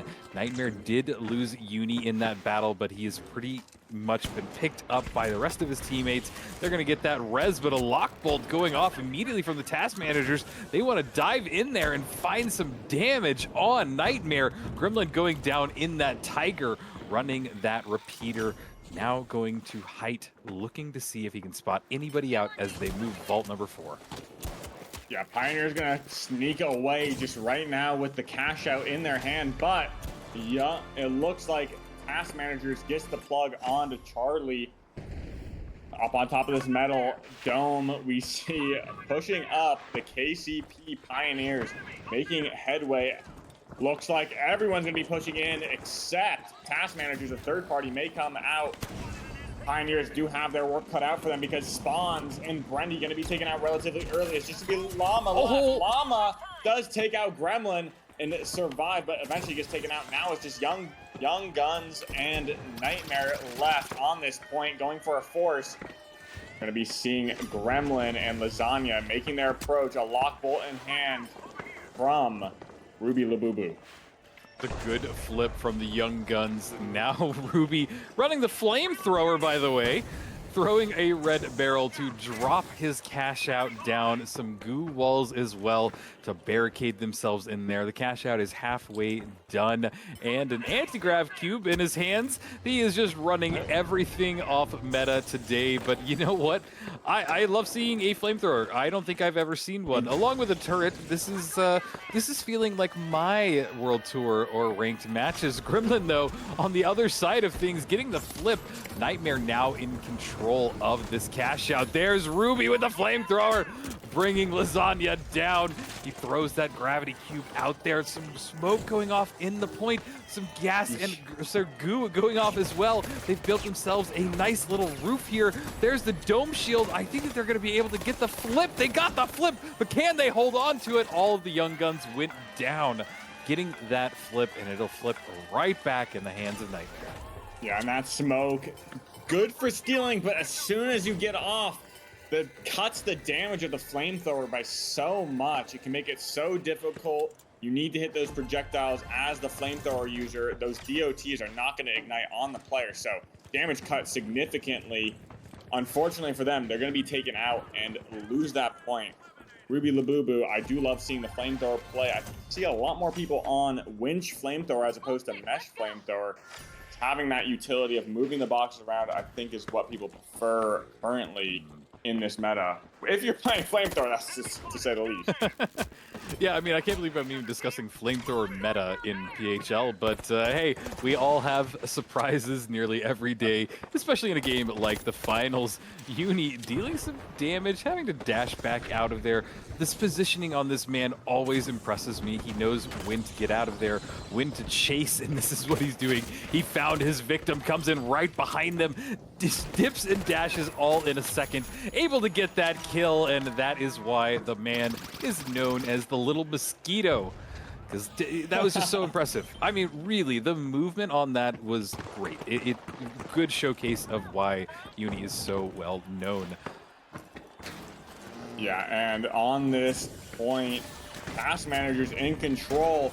You know, try and true, I think it's going to drop down into line of sight of that turret, but no turret in sight, surprisingly, for that peel. But Digcron taken out, and we're going for the flip, trying to make an approach up that wall. Window mantling all the way up there. I Love Rice gets taken out. Wade going to make some final last-ditch effort. 1 HP, does escape narrowly away from that gas, and the pressure from the Pioneers but a little bit too late, was unable to get that stall or peel for the team to keep them alive. Points come in from task managers, however, as they get to make another approach. About a minute and 15 seconds left on this cash out. Young Guns now coming over to say hello. Knock, knock, we're coming over. Flamethrower is in town. The flamethrower is in town. Oh, and a mid-air winch as well. Good movement, throwing down a barricade and some goo, but the Pioneers are right above them. They blow up the floor, diving on it. They're still maintaining control of this, but Pioneers have gone down to low health. Llamas just barely surviving. Ruby going for another attempted steal, but sadly goes down to a mine on the point. But now the Pioneers are all back in this. Brindy getting some healed back up, but goes down in this battle. Another attempt is being another steal is being attempted here right now. And look at this, they pull him off. The Young Guns trying to go for a res, and they're able to get it off. Everybody is here. It is utter calamity, Sensoyo. Holy, three people just, three heavies just standing neck and neck, going back and forth. We do see the res come out from Young Guns. Young Guns gonna make a last second attempt. Goo goes up, barricades go up, another goo, but an RPG winch coming out, got a suicide right on top of that. Take him out, and now it looks like we see a good attempt from Pink Team, but a Goose Dog comes out, and Pioneers takes game one. Oh, wow. Okay. That last second Goostall, perfect. Chef's kiss. Like, I love that. I thought I was about to see a flip there, but wow, what a good showing to get things started. Pioneers take it in Las Vegas, but Nightmare coming in second, Task Managers in third, and then sadly the Young Guns all the way at the bottom. But everybody here, look at the combat scores. They're close. Lasagna did pop off, Spawns did pop off, but it's still a relatively balanced lobby. Like I want to even say that it was maybe even a little more balanced than Group A, but that's might be a little too early to make that call just yet. I think the only team that we saw a little bit shakeout from would be the Young Guns. Overall, I do think it was relatively balanced. Young Guns just smidgen a little bit too low on those kills to match up, but I could chalk it down to the flamethrower not working out on Las Vegas. A little bit too long of corridors. I think that's a weapon for Nozomi Citadel. If you're ever going to bring a flamethrower, I think Nozomi Citadel is probably the map to bring it in. So, as our second map being Nozomi, will Ruby Labubu stick with that and make the change and the adaptation, or change their loadout entirely? I mean, we've seen it time and time again. Ruby Labubu just makes those adjustments on the fly. I think it's a gut instinct from what I can tell. But overall, that doesn't take away from Pioneer's decisive victory and final point there. Yeah, I'm honestly waiting for somebody to tell me that Ruby's just has a giant spinning wheel, and that's how he's picking his loadouts. Right before each match, somebody donates a $5, and then there we go. Let's spin her up and see what we're doing. Who knows? It's got to be some method to the mayhem in there. But I've said it before. I love it. I don't think that he'll bring the flamethrower in here again. I think that this might be the map that he brings the KS out on. But like I said. Maybe the Charger Slam too. I don't know. Somebody's got to spin that big giant wheel and pick it for him. But we're gonna load into Citadel for this group. It's anybody's game. The Pioneers have to do quite a lot if they want to hold on to first and get another win under their belt. Yeah, I agree. We do rock right into this lobby, making the approach onto Vault 1. It looks like Young Guns versing up against Pioneers. Going to be making the run back. Interesting to see. We see the Vanish Bomb coming out, playing a little bit of stealth. That Sledgehammer coming into play from Ruby Labubu. That wheel has spoken. The Sledgehammer is coming to town, going to knock down these buildings and cause a ruckus. Yep, RPG in hand. He's looking for somebody to hit with the big giant spoon. Even inspecting the emote or the goo grenade with all those fun voice lines. in it as well, bringing his teammate back up. The danger is not away from him just yet because all of the Pioneers are just a floor below him, and he's going to go knocking with that sledgehammer. On the other side, he does get some shots off with that repeater, bringing Honor right back into the battle. They just swoop up the vault, throw it out a little bit away from them, but are they going to be able to grab this pretty much uncontested? What is happening is the Pioneers try to stop the steal, but the goo is just slowing them down on the advance. But here is the battle finally kicking off. Ruby at half health, getting healed back up by his teammates, but they go into a stairwell, and stairwells are deadly. Tiger surviving on just a sliver of HP. Honor getting a kill there, maybe turning the entire tide of the battle. But no, the Pioneers charging right back in. But Honor going for a res again, and the battle continues. And here we go. I love that goo play, taunting his opponent as he was locked in there as well. We do get to see Pioneers finally going to grab that box, but they're leaving Brendy's body behind.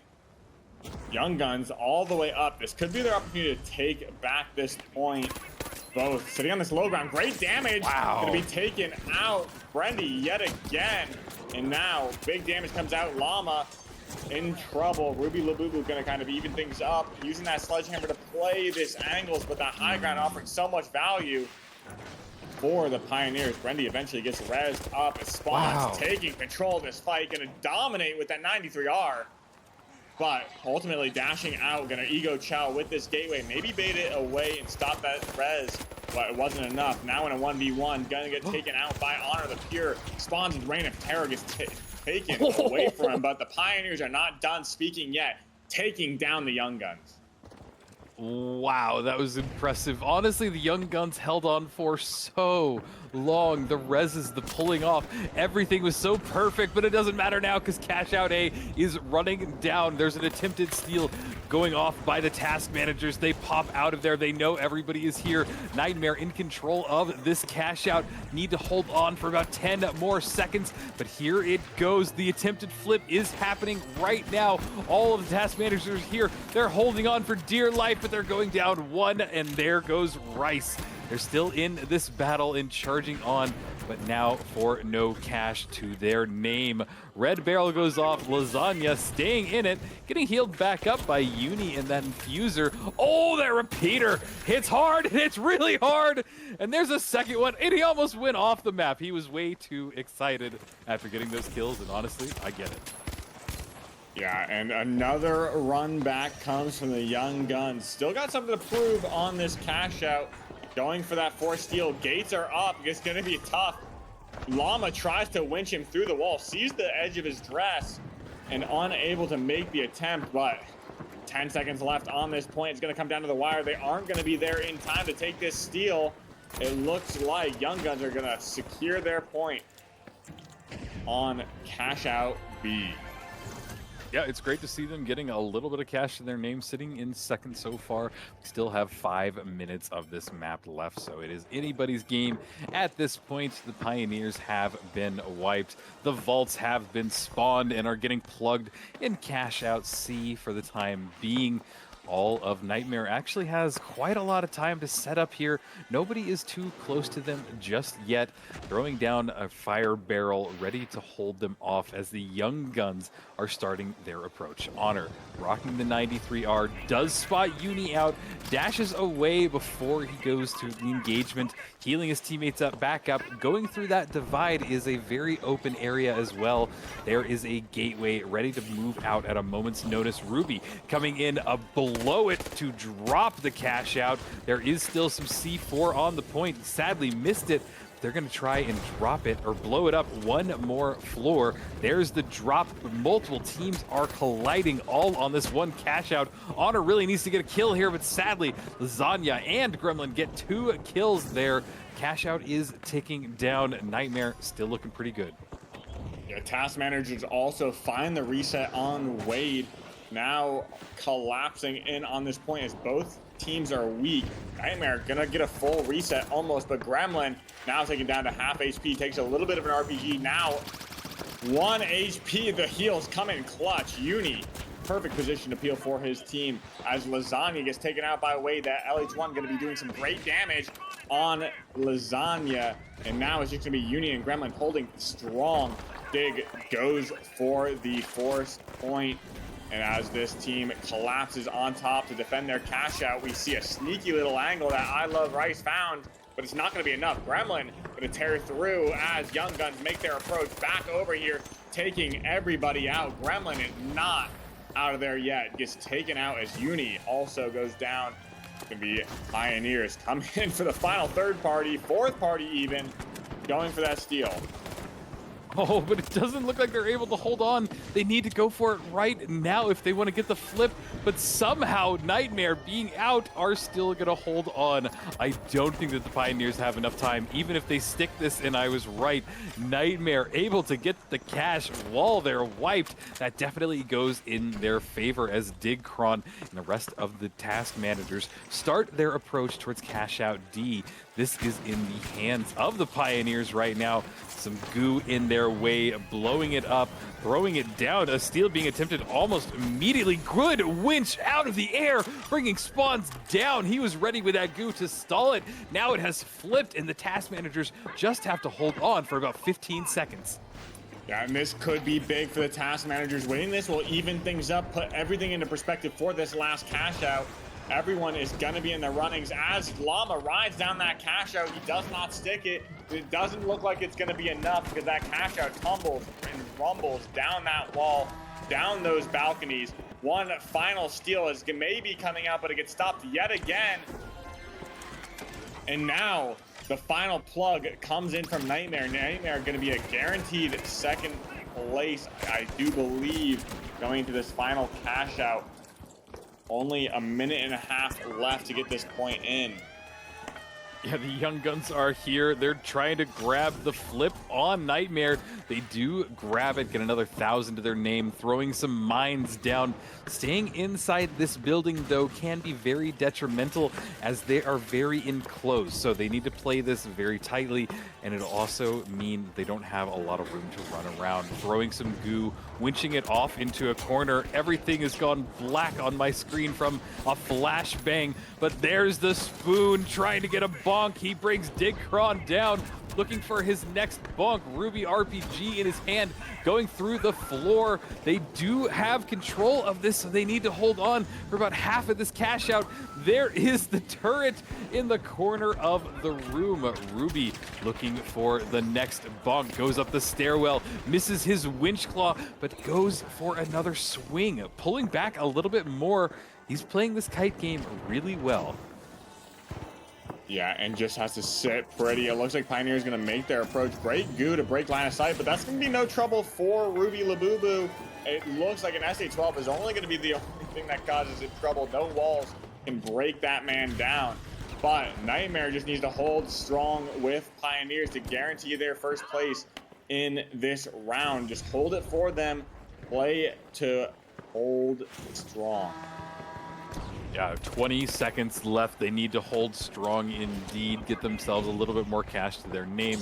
Time is ticking away. 15 seconds left. There is a gateway. Surely there'll be one more attempted steal going off at this, but no, nobody is there, and the Pioneers have held on for long enough as the Young Guns make one last desperate approach to get some more cash on the board. Sadly, it all plays out that way. Nightmare, though, taking the map, getting a good victory on the board. They will take Nozomi for map number 2. Yeah, and Nightmare and Pioneers sitting pretty right now as we head into this center middle game for this group. Pioneers won game 1, Nightmare taking out game 2. Pioneers, great position to be in right now. Sis Horizon is going to be our next map, but before we go into that, we're going to take a look at this leaderboard in the scoreboard. We see Gremlin and Spawns both getting 9 kills on their teams, almost so close to double digits in this game, but the combat speaks numbers. Yeah, it really does speak numbers. There's a lot of good combat scores. Nightmare did great at positioning themselves, making sure that they were able to hold on to those cash outs and get some great last second steals as well. So, just really nice, well rounded performance from them. And sometimes with a team like that, we see them, it takes a map for them to kind of get warmed up. I have a feeling that that might have been Nightmare getting fully warmed up, fully charged. And I wouldn't be surprised if they just take the rest of it from here. On the flip side, the Young Guns, they're trying. like they're really trying some new strategies, trying some stuff. I've seen some good approaches by them going in, dropping the cash out. It's just that the timings aren't working out. They're not able to hold on. The goo stalls just aren't working in their favor. And I don't know. Let's talk about their playstyle just a little bit more because everybody's is so refined, and then you have somebody running a sledge. How do you prepare for a team like that?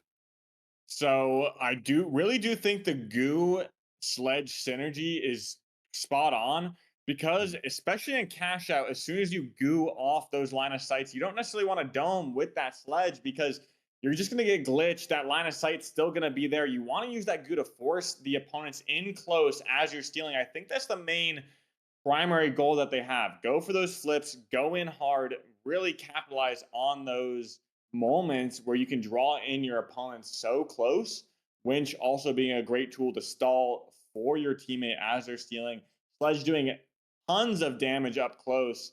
The synergy is there. I just didn't see it really connect and mesh well with the team playstyle. I think there was just a little bit of disconnection in terms of that main objective that I think they should have had with every other player and how they were all playing as a group. Well, let's see if they're able to turn things around in this map. I have seen the Young Guns do some amazing things. In chat's also making a note that Gremliners finally changed his name to Gremlin. Interesting observation from the rest of the teams, but we've loaded into Sis Horizon. Vault 2 has spawned. The task manager is getting some height, going closer towards that vault, but the Pioneers are there as well. Wade with a glitch grenade in his hand, throwing it to try and find some information. On the other side of things, Nightmare have lost 2 people already, all down to just Uni. Pioneers, though, getting into a battle, healing each other right back up, wanting to go for this engagement almost immediately as the task managers do have control of that vault, but have kind of thrown it off to the side. RPG going off from Llama. Nice little winch claw pulling him directly in there. Digcron going down, but the Pioneers need to stay in this. Nope, they all got wiped. That task manager's cleaning things up surprisingly abruptly. Young Guns also getting the tap, but it's not going to mean that much because Nightmare already spawned back in, ready to capitalize on this plug. Holding tight on cash out B. Uni sitting back and shooting them from behind. Lasagna getting some great picks on Honor and Tiger. Just going to be Ruby Labubu left. No plug in sight. And unfortunately, isn't going to be able to complete that plug either. For that plug money, just going to be taken out by Uni. Yeah, just the tracking is insane. Getting some headshots on them, but on the other side of things, the dome shields are going off. The shotguns in each other's faces. But Digpron brings Alama down. The Pioneers still trying to go at it, but Brendy goes down in that battle as well. Spawn's the only remaining person of his teammates going in there, surely to just go and get wiped himself. And there they go, the Pioneers. That movement was clean. The door mantle into the dash was clean. What a great mix-up. Honestly, I'm not sure how the Pioneers lost that fight. They had such a great entry. Just unfortunately wasn't able to connect on those kills. But on the other side of the map, Young Guns stuck on a little bit of a stalemate. Ruby Labubu going to be taken out by Uni. Not sure where that body is for them, but now Nightmare going to be pushing in aggressively. Uni may get taken out by Honor the Pure. Great movement from Uni. Both these lights, man. Wow. Masterclass of movement. He survived on 1 HP and just got the hell out of there.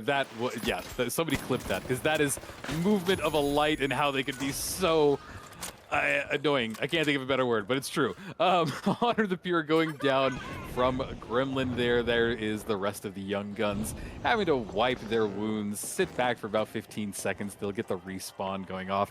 And they're not watching now as I Love Rice still rocking the turret. They must have some master plan, but the Taskmasters do have control, and the drill, the gadget that I've forgotten the name of because nobody runs it. Anyway, they're holding on. There is the turret getting some shots off as well. You can see those hit markers. They need to hold on for about a fourth left of this cash out, getting some height for themselves. This is a great way. I Love Rice coming around, getting a good kill on them. Task managers are down a member, but they need to hold on for just a little bit longer, about 15 seconds, and nobody will be able to get the steal. But there is the steal attempt, diving directly on it. You can see the heels are going off, but no, they're not able to pull him off of it. Sadly, I think that no, look at this. The Pioneers, they winched it out of there and were able to pull the Pioneers off of there. All of the task managers go down, but it doesn't matter. They got some cash to their name. Yeah, that was a great attempt. And honestly, the breach drill working out in their favor just a little bit too early. Could have gotten a little bit more time on that stall. I do think the breach drill, I don't know if it's the optimal pick for a medium, but it is a little bit slept on in this heal meta. It really comes down to how fast it comes back. I'm not too informed on whether or not that's a good gadget or is just completely outshined because the timer and the regen timer of that gadget is too long. Overall, interesting pick, and we'll see how it plays out for them and work out to get those stalls and drops as we just saw, but probably not the best pick for the medium class. Probably not, but hey, I love the variety. I love that people are trying some new stuff. You know, some of these teams are trying stuff out before the major, so this is kind of their playground. This is their testing area, and you know, I support it. The cash out C is ticking down. Nightmare in control of it. They do have the height advantage. I would be surprised if anybody really wants to go for it. No double happening, thank God. And cash out D is about to be plugged by Wade. They're going to get this started, but surely they're being chased almost immediately by the Pioneers. They are here. Dome Shield as well. They're ready to go for the steal, ready to flip it almost immediately. Spawn's getting some shots off, immediately switching back to healing his teammate back up, but the Pioneers have run in there, taken control, gotten the flip, and are now setting up. Spawn's also good shots going off, connected a lot of them. Gateway to get them height and get them out of there if they need it. Here is the setup. They're going to stay pretty close towards this cash out. Maybe a winch it out of the alleyway. That is a great position as the Young Guns are here. Young Guns making their approach. They do have some ground to make up, so this is an important fight for them. Pioneers or Young Guns, whoever does win this is going to be in a great position with only a minute left on this cash out. An early pick comes out. Spawn's going to be taken out by Tiger, and it looks like the res does come out. We got 3 up for Pioneers, but it's not going to last that long. The SA-12 going to be doing some great work.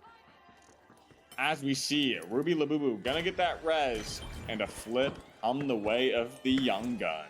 Oh, that was so clean watching them come in. The Pioneers got pushed off into a corner, and they all were so low health, and then the Young Guns just swarmed on them.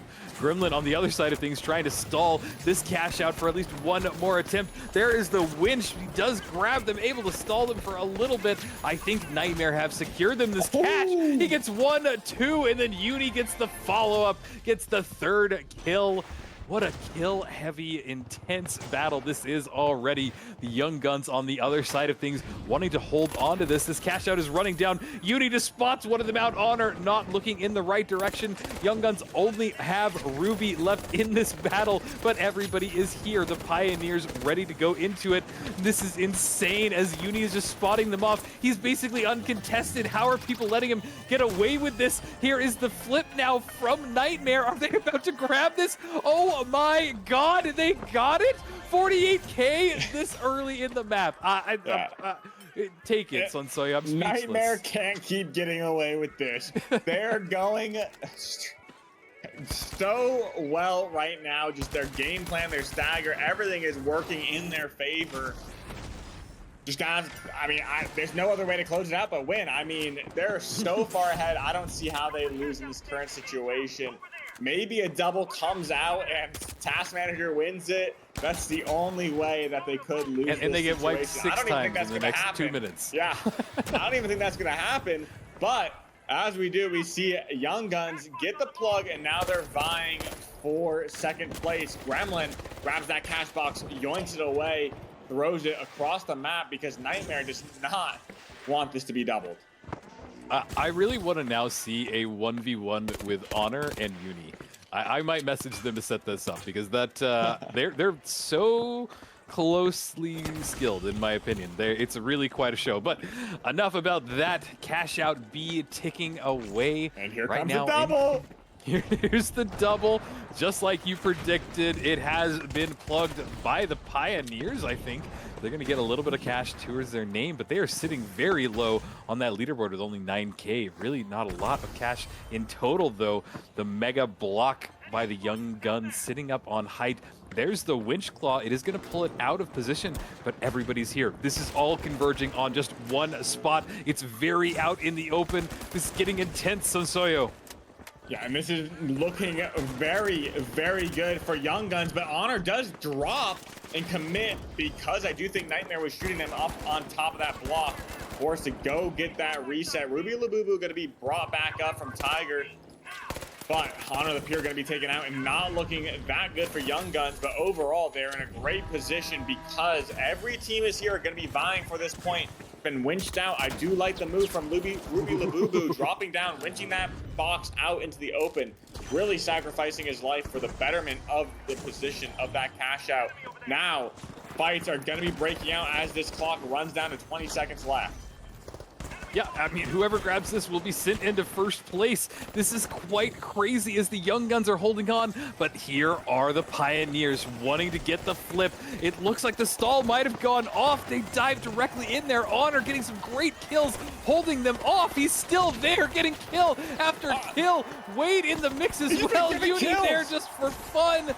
This is insane as the Young Guns are propelled to the top, beating out Nightmare by, I think, 10K. I couldn't see the total at the end, but oh my God, the Young Guns did it.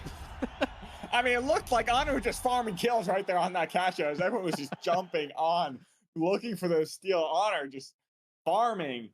But I guess another commentator's curse comes into this game hot, knocking Nightmare out of that first place. The double comes out just unable to get the box away from that point effectively and for long enough.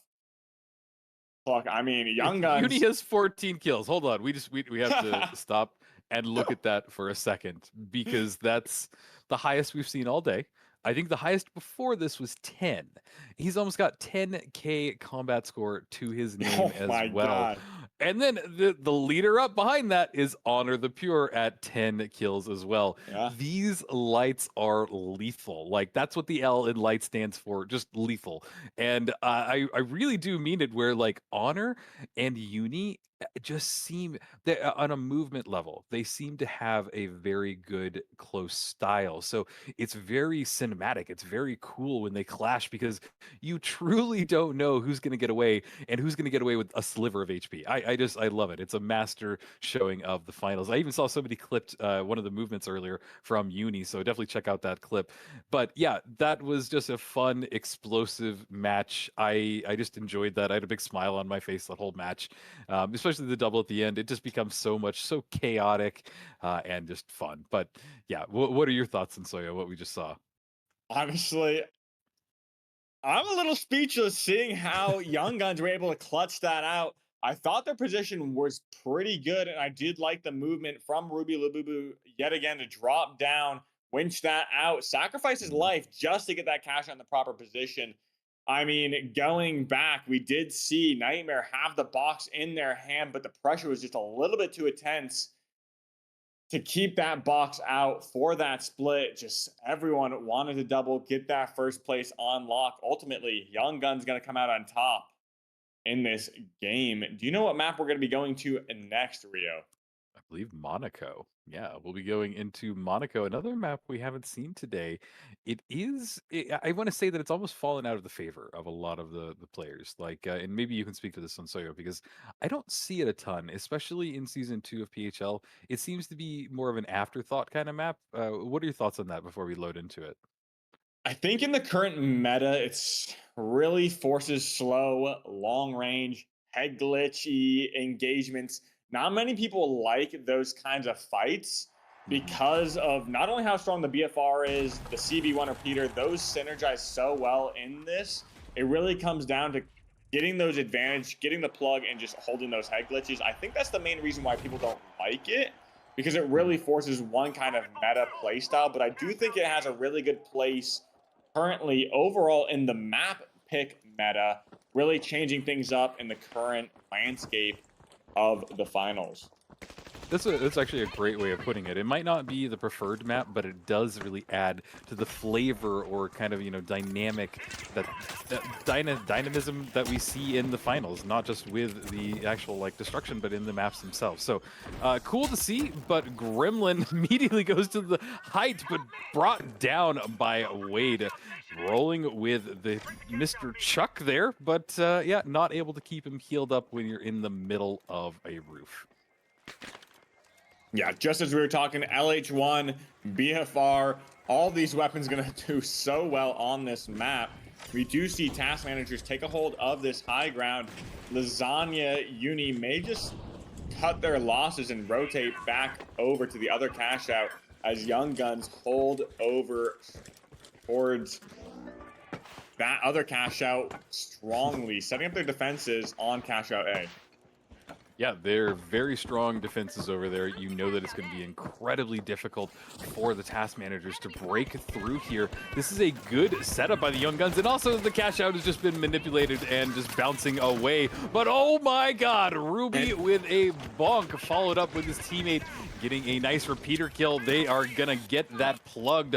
They are looking strong. I think that they have found some momentum going off of that last game, and honestly, I would as well. Taking some shots now from Lasagna on the other side of things. Nightmare has this in a perfect position. It is such an open spot. It is such a hard corner of the map to push into, and they can also get a height advantage over there as well if they go towards that building in the corner. So be really curious of their setup. That's exactly where Uni is. They want to try and bring him down. They know that he's going to be on that height, but oh my god, that BFR can hit hard. Digcron almost bringing Uni down, getting him down to 2 bars of health, but Uni able to get away from it. Now taking some return shots on them, forces Digcron back into this building, has some C4 in his hands, gonna wait until his health climbs back up, but look at all of the task managers barely surviving on a sliver of HP. Wade dipping in there with the healing infuser, bringing them all right back up, but is not helping them on their approach towards this Nightmare cash out. Is running down, and they have to do something incredibly soon. There goes I Love Rice with the rest of his teammates, the rest of their teammates trying to get on there. Cash out is running low. They need to find somebody, but nobody from Nightmare is making any mistakes here in this cash out. Time running away, still no kills. Task Manager is taking a lot of damage. There's I Love Rice going up in the face of Gremlin, able to get a kill, but not for anything as the cash out has run down and gone in the hands of Nightmare. Yeah, and it's a great fight from task managers, but ultimately Nightmare playing it so well, and I do think you're right on the nail with that one, not making any mistakes until they had to commit to that fight last few seconds. Fortunately for them, they wiped after or before the cash out was finished. Not going to be taking. Hey Rose, much of a can you do penalty something there. with Tigger? Oh, And all right. with that, we're going to the Young Guns, also waiting their cash out. We do see Lasagna take out Wade on this perspective. We do have Llama making their approach over to cash out Vault 4. And Nightmare also making their way over there as well. It's going to come down to Pioneers versus Nightmare potentially on this Vault.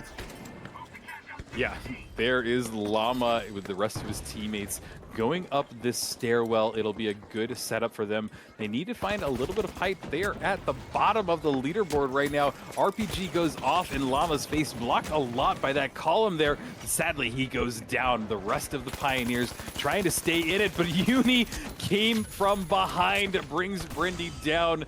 There is a res that went off from the Pioneers, and I say it every day, but the stairwells of death, and that's what's happened. They are caught out there. Uni just wraps back around, not able to get another kill this time as Spawns brings them down.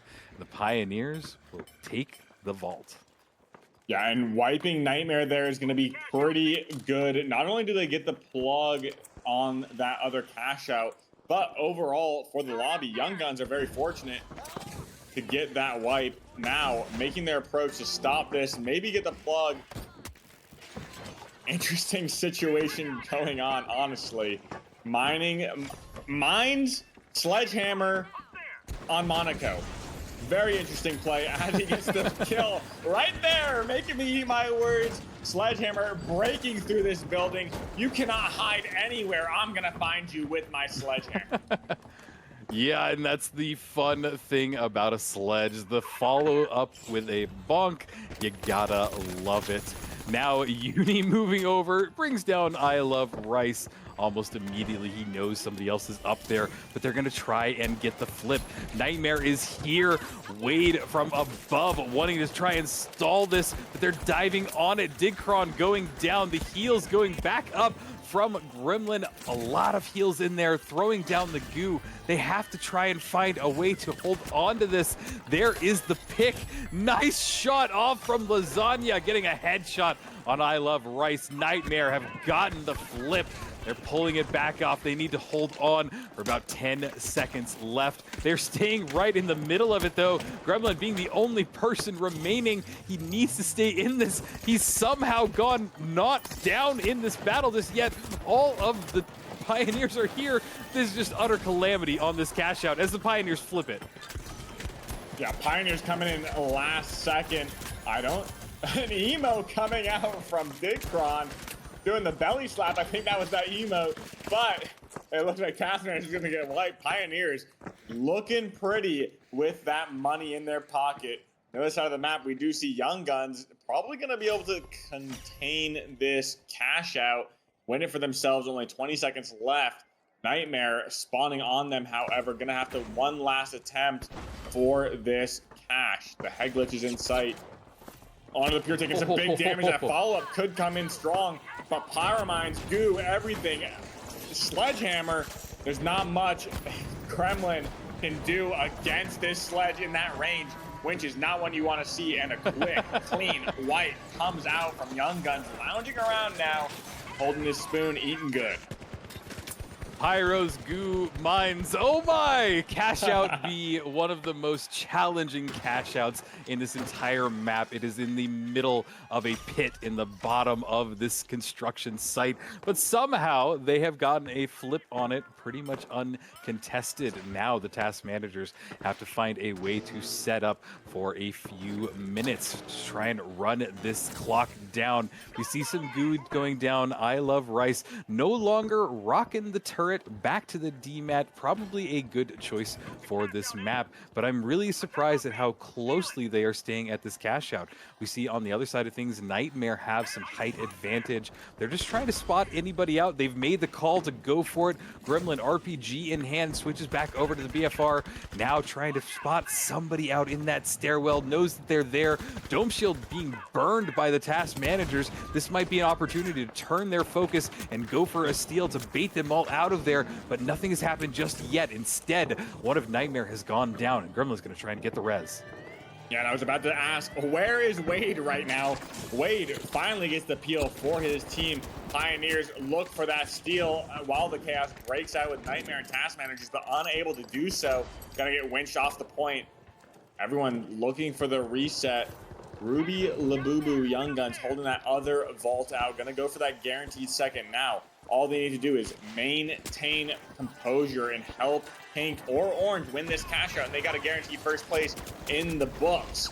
But Pioneers making their approach, like you said, very difficult point to capture, but they have a great attempt coming in. Goosestall coming out from Big Kron or I Love Rice as that cash out just sits there right in the middle of that construction site. Yeah, and there's the bounce pad. Digcron jumping up and down. It's going to run a clock down, and the Young Guns have done it again. With the task managers coming in second. Truly an interesting match on Monaco. This made for some really interesting battles. Every cash out genuinely was pulled out into an incredibly difficult spot to get into. So it almost turned into who could set up their defenses the best. And look at this too. The kills are so much lower. I'm sorry, and production's pointing out that there's a no wiper from the young guns. That doesn't happen very Yeah. often. I don't. I actually am trying to think of any other PHL game that we've had that a team hasn't wiped. That might be a first.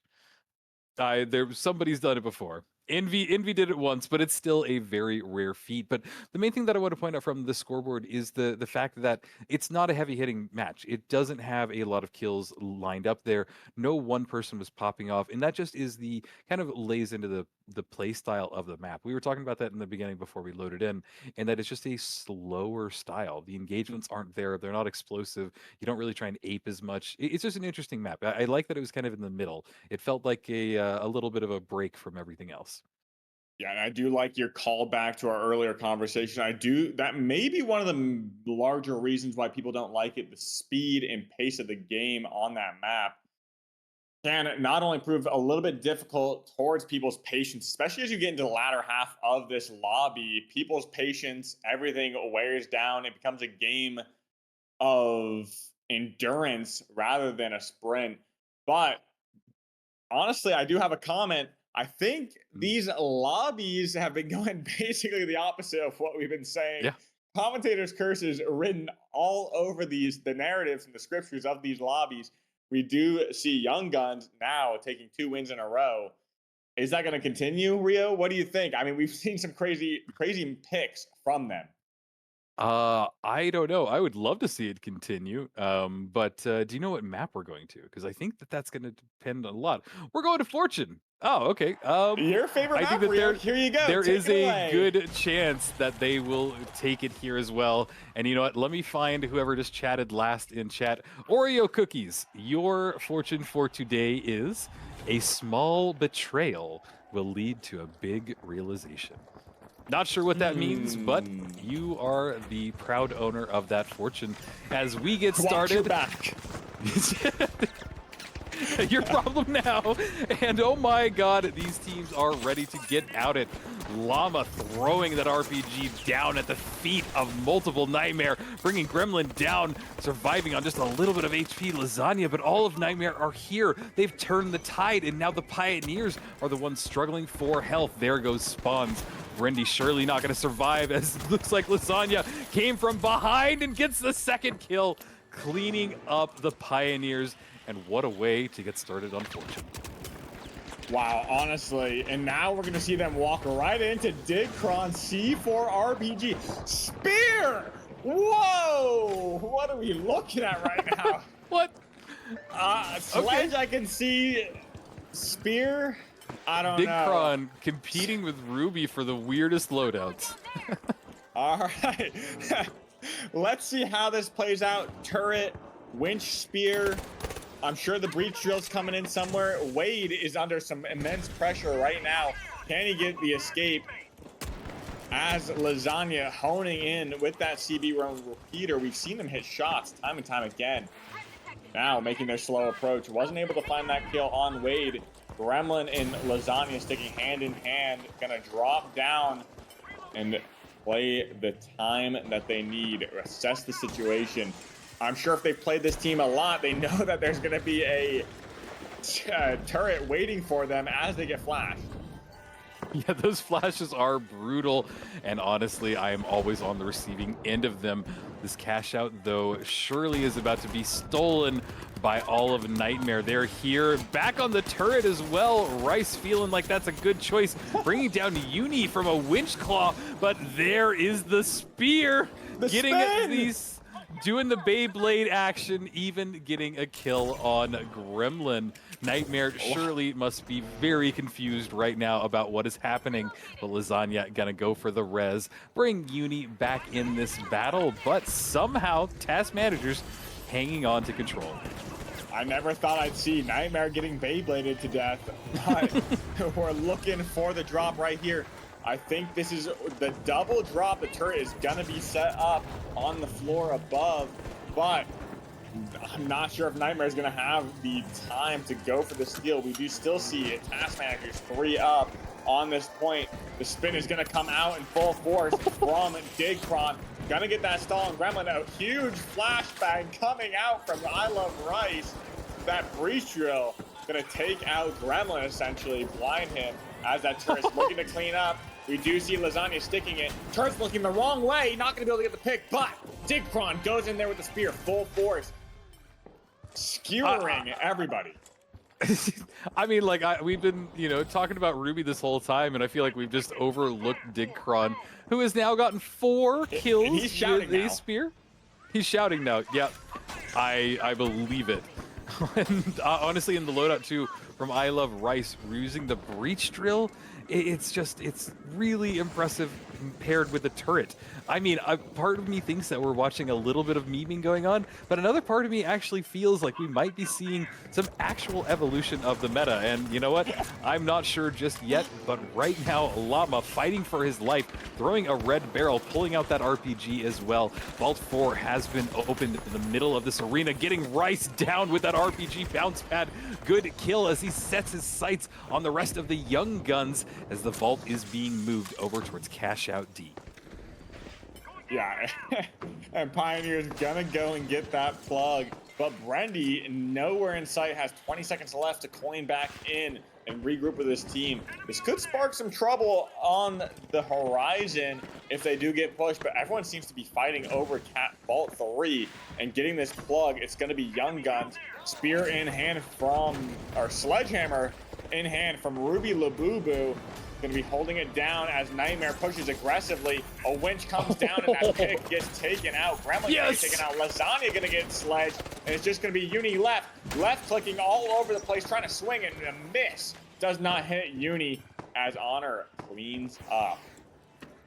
Yeah, I really thought that we were about to see Ruby get a second bonk there, but you know what? That's what you got teammates for. They were able to back him up, bringing the rest of Nightmare down. On this side of things, though, we're watching a stairwell battle go off as I Love Rice is winch clawed into Llama's shotgun. They're going to push this button, go down on this elevator. Surely it'll bring them right back up, but the Pioneers looking good as they are controlling this cash out. And Llama, my God, good movement there. That was some really smooth mantling up that stairwell. That's how you get out of the stairwell. That's the solution to the death stairwell. But not everybody can do that. They're now getting a height advantage, which is great for them. Try install this for about a third more, throwing down some more C4 below it so that they can drop it if need be. But I'm really not seeing anybody come too close to them just yet. And as I say it, here come the task managers. Got spear in hand from Dig, and he's gonna make his approach and make it known right here, right now, RPGing that lower half of that box, just waiting to force point. I don't think there's any opportunity for them to get this. Gonna winch that over, trying to stop that drop from coming out. But Wade making a great ankle spear. Gonna need to take out that goo with a spear. I don't think it's gonna have much opportunity. It looks like Brandy's gonna be found. But Wade gonna get taken out, Dig gonna get taken out, and Rice taken out. No opportunity to even look at their opponents, basically. Yeah, what a wild battle. On the other side of things, a steal is being attempted, but stopped by the Young Guns. Maybe they didn't do it in time. I don't think that they did. A flip just happened by Nightmare, who finally gets some cash, bringing them only to third place. Young Guns still sitting good in first, but the res going off by Nightmare. Surely they're about to engage with the Young Guns. Going off this bounce pad, bringing everybody towards this third island. Lasagna healing his teammates back up, going for the zip line. Nope, never mind. Going straight for the vault. And instead, it looks like this is about to be plugged at B. Are we about to see a double here? I mean, if Purple Young Guns want to go for the guaranteed first place, a double could be in the cards. Not sure how they want to finish out on this lobby after 2 wins in a row. Could be looking to just sit pretty and go for that, but they still have some contesting to do as everybody makes their way over to A. It looks like Task Manager's gonna try and stop that plug from being split. I'm not sure how everyone's gonna play this final box. Game is so even right now. It's very hard to tell how this will shake out.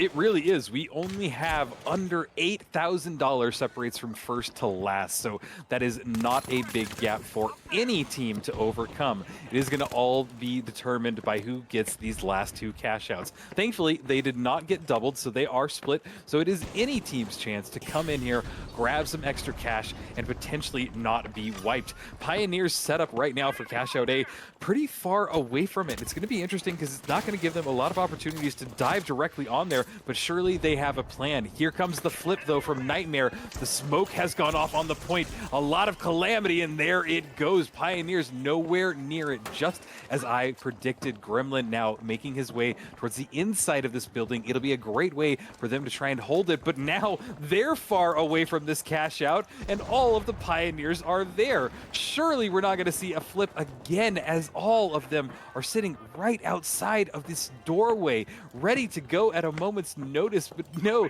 the Pioneers just have no idea where they are. Time is running out. There is the bounce pad, a nice little invis as well, bringing his teammates back to the top. The steal is going off. They need to get something going right now to stop this. There's a glitch grenade. They do pull off of it. The Nightmare looking good as they hold on to this cash out, pulling it back inside of this building, holding on for a little bit longer. Here it goes. Brindy goes down in that battle. 93R is still hitting hard. Uni with good positioning just has to hold on for a few more seconds, getting those good shots off directly and following it up with an elbow. No, he can't get him down yet. Are you kidding? There he goes, holding on for just a second. And my God, Sensoyo, that whole battle's been going on. I'm out of breath. Go for it.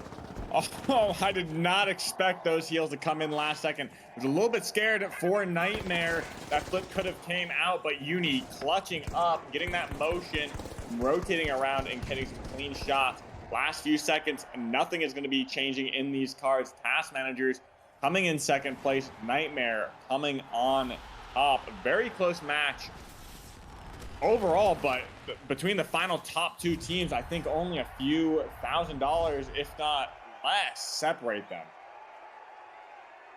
Yeah, what an intense battle. What a way to end Group B. Fortune Stadium get that win by Nightmare. So two teams got 2 wins, Nightmare and the Young Guns. That will surely help them out in the seeding for Saturday, the final play day of the matches. But wow, what a good group. I had probably the most fun from this one. They seemed balanced. They didn't seem, out of place.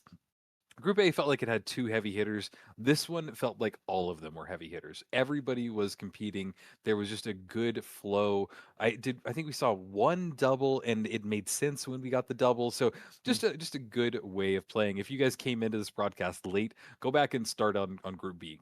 Tons of fun, good matches. And surely that is also to set us up for Group C, which will be coming up here shortly. Oh, my dogs are here in the view now. Yeah, we're gonna take a quick break and I guess stay tuned for Group C.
Hello, you beautiful people. Welcome to PHL Playday number 5. My name is Rio. I am joined by Sonsoyo.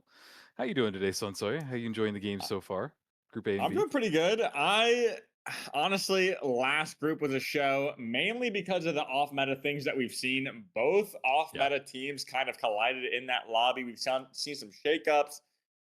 Young Guns came out with a couple wins, really showing out for those off meta heroes out there. But in Group C, we got a really good lobby lined up. Even though it's Group C, last group of the day, we got Fire Strays, Pulsar Blue, Kiri, and Ape Aura lined up for you in these cash out games. As always, we're starting off on Las Vegas. And for the map picks, we have Fire Strays picking Bernal going into Cis Horizon from Team Kiri. Pulsar Blue favors Fortune Stadium, and Ape Aura running it down with the purple map itself, Nozomi Citadel. Yeah, I think that those are great maps. We've seen all of them today so far, so no big surprises here, and it'll be really exciting to see this entire group, kind of get into it, especially on Vegas. We've mentioned this a few times today already that it's just a nice little map to really kind of feel out these teams. A lot of the teams can, use the first map if they want to kind of figure out what the enemy teams are doing, what they're bringing, and if we're going to see a more chaotic group like we have seen before. Do you feel that this is a group that's more inclined towards doubling, or what are you feeling on this one? I I don't think any group is necessarily inclined to double. This Mm, group in particular, I think we're just going to see some normal plays. It may come down to see a lot of staggers, though, in this group. Maybe some quick fights break out. I think we have a few careful teams in here that likes taking their times, and a few explosive teams as well. So it's really something to look out for in terms of how these boxes are staggered. We have Team Kiri with Akazo, of course, really locking things down. So another off meta pick in this group. So it's going to be very interesting to see how this plays out with so many different picks. yeah, I think that's a great way to demo what we are about to see. This Vault 2 has already been tapped by Team Kiri. Throwing it out, they're trying to find any information that they can. Little shots going off here and there, but there is a Kazo trying to build himself. A nice little head glitch with the goo. Does bring himself behind it. Now moving over, Viper healing his teammates right back up, grabbing the vault. Vault 2, pretty much uncontested, gonna get a gateway as well, maybe bring the rest of his teammates over. But right now, they seem to be being chased by Pulsar Blue right behind them. Some goo goes off, going out into the middle of this street. We see Viper getting some shots off, tries to heal his teammate up, but it's not enough. Goes in for the kill and going down in it. Team Kiri now has been wiped by Pulsar Blue, as Pulsar Blue going to take the vault and get it plugged. Yeah, Pulsar Blue gonna be able to get their plug on the other side of the map. Fire Strays also won their box. Now, for a second there, I thought they were vying for the same plug, but it's just both cash outs on the same side of the map.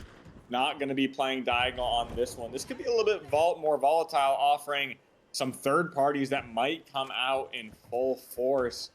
Apor spawning in the middle, going to be taking the zip line over on the spawn of Team Kiri. Going to make their way right behind them. Take this fight early on. Pulsar Blue just sitting pretty on their cash out themselves.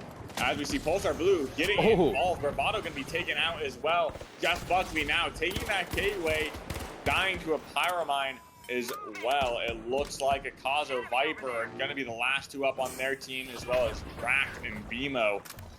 Last two up there as well.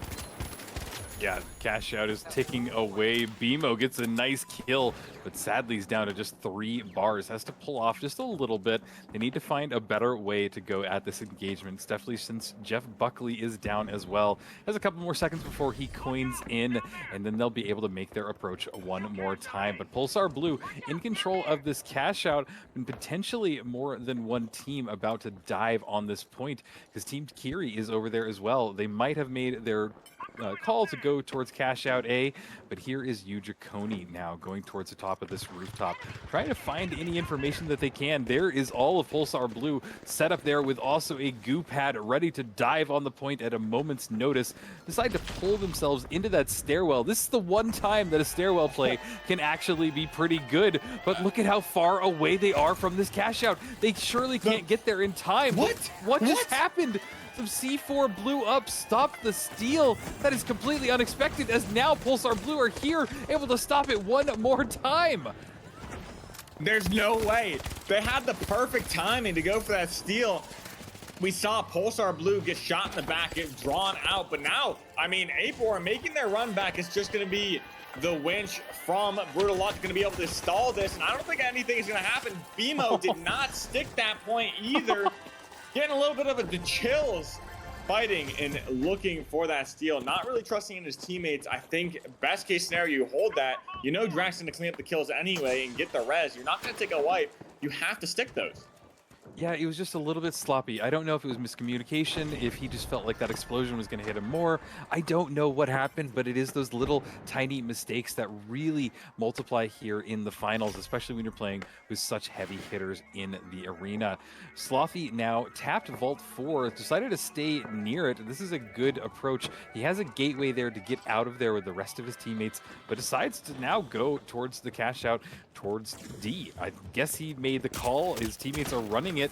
There they go, trying to get it out of there. Varian bringing him down. T-Mills, though, immediately getting the res on him. They have a gateway and seem to be in control of the vault, but I don't know. This seems so sloppy from what we've seen so far. Just every team. I haven't seen anybody really play too precise just yet.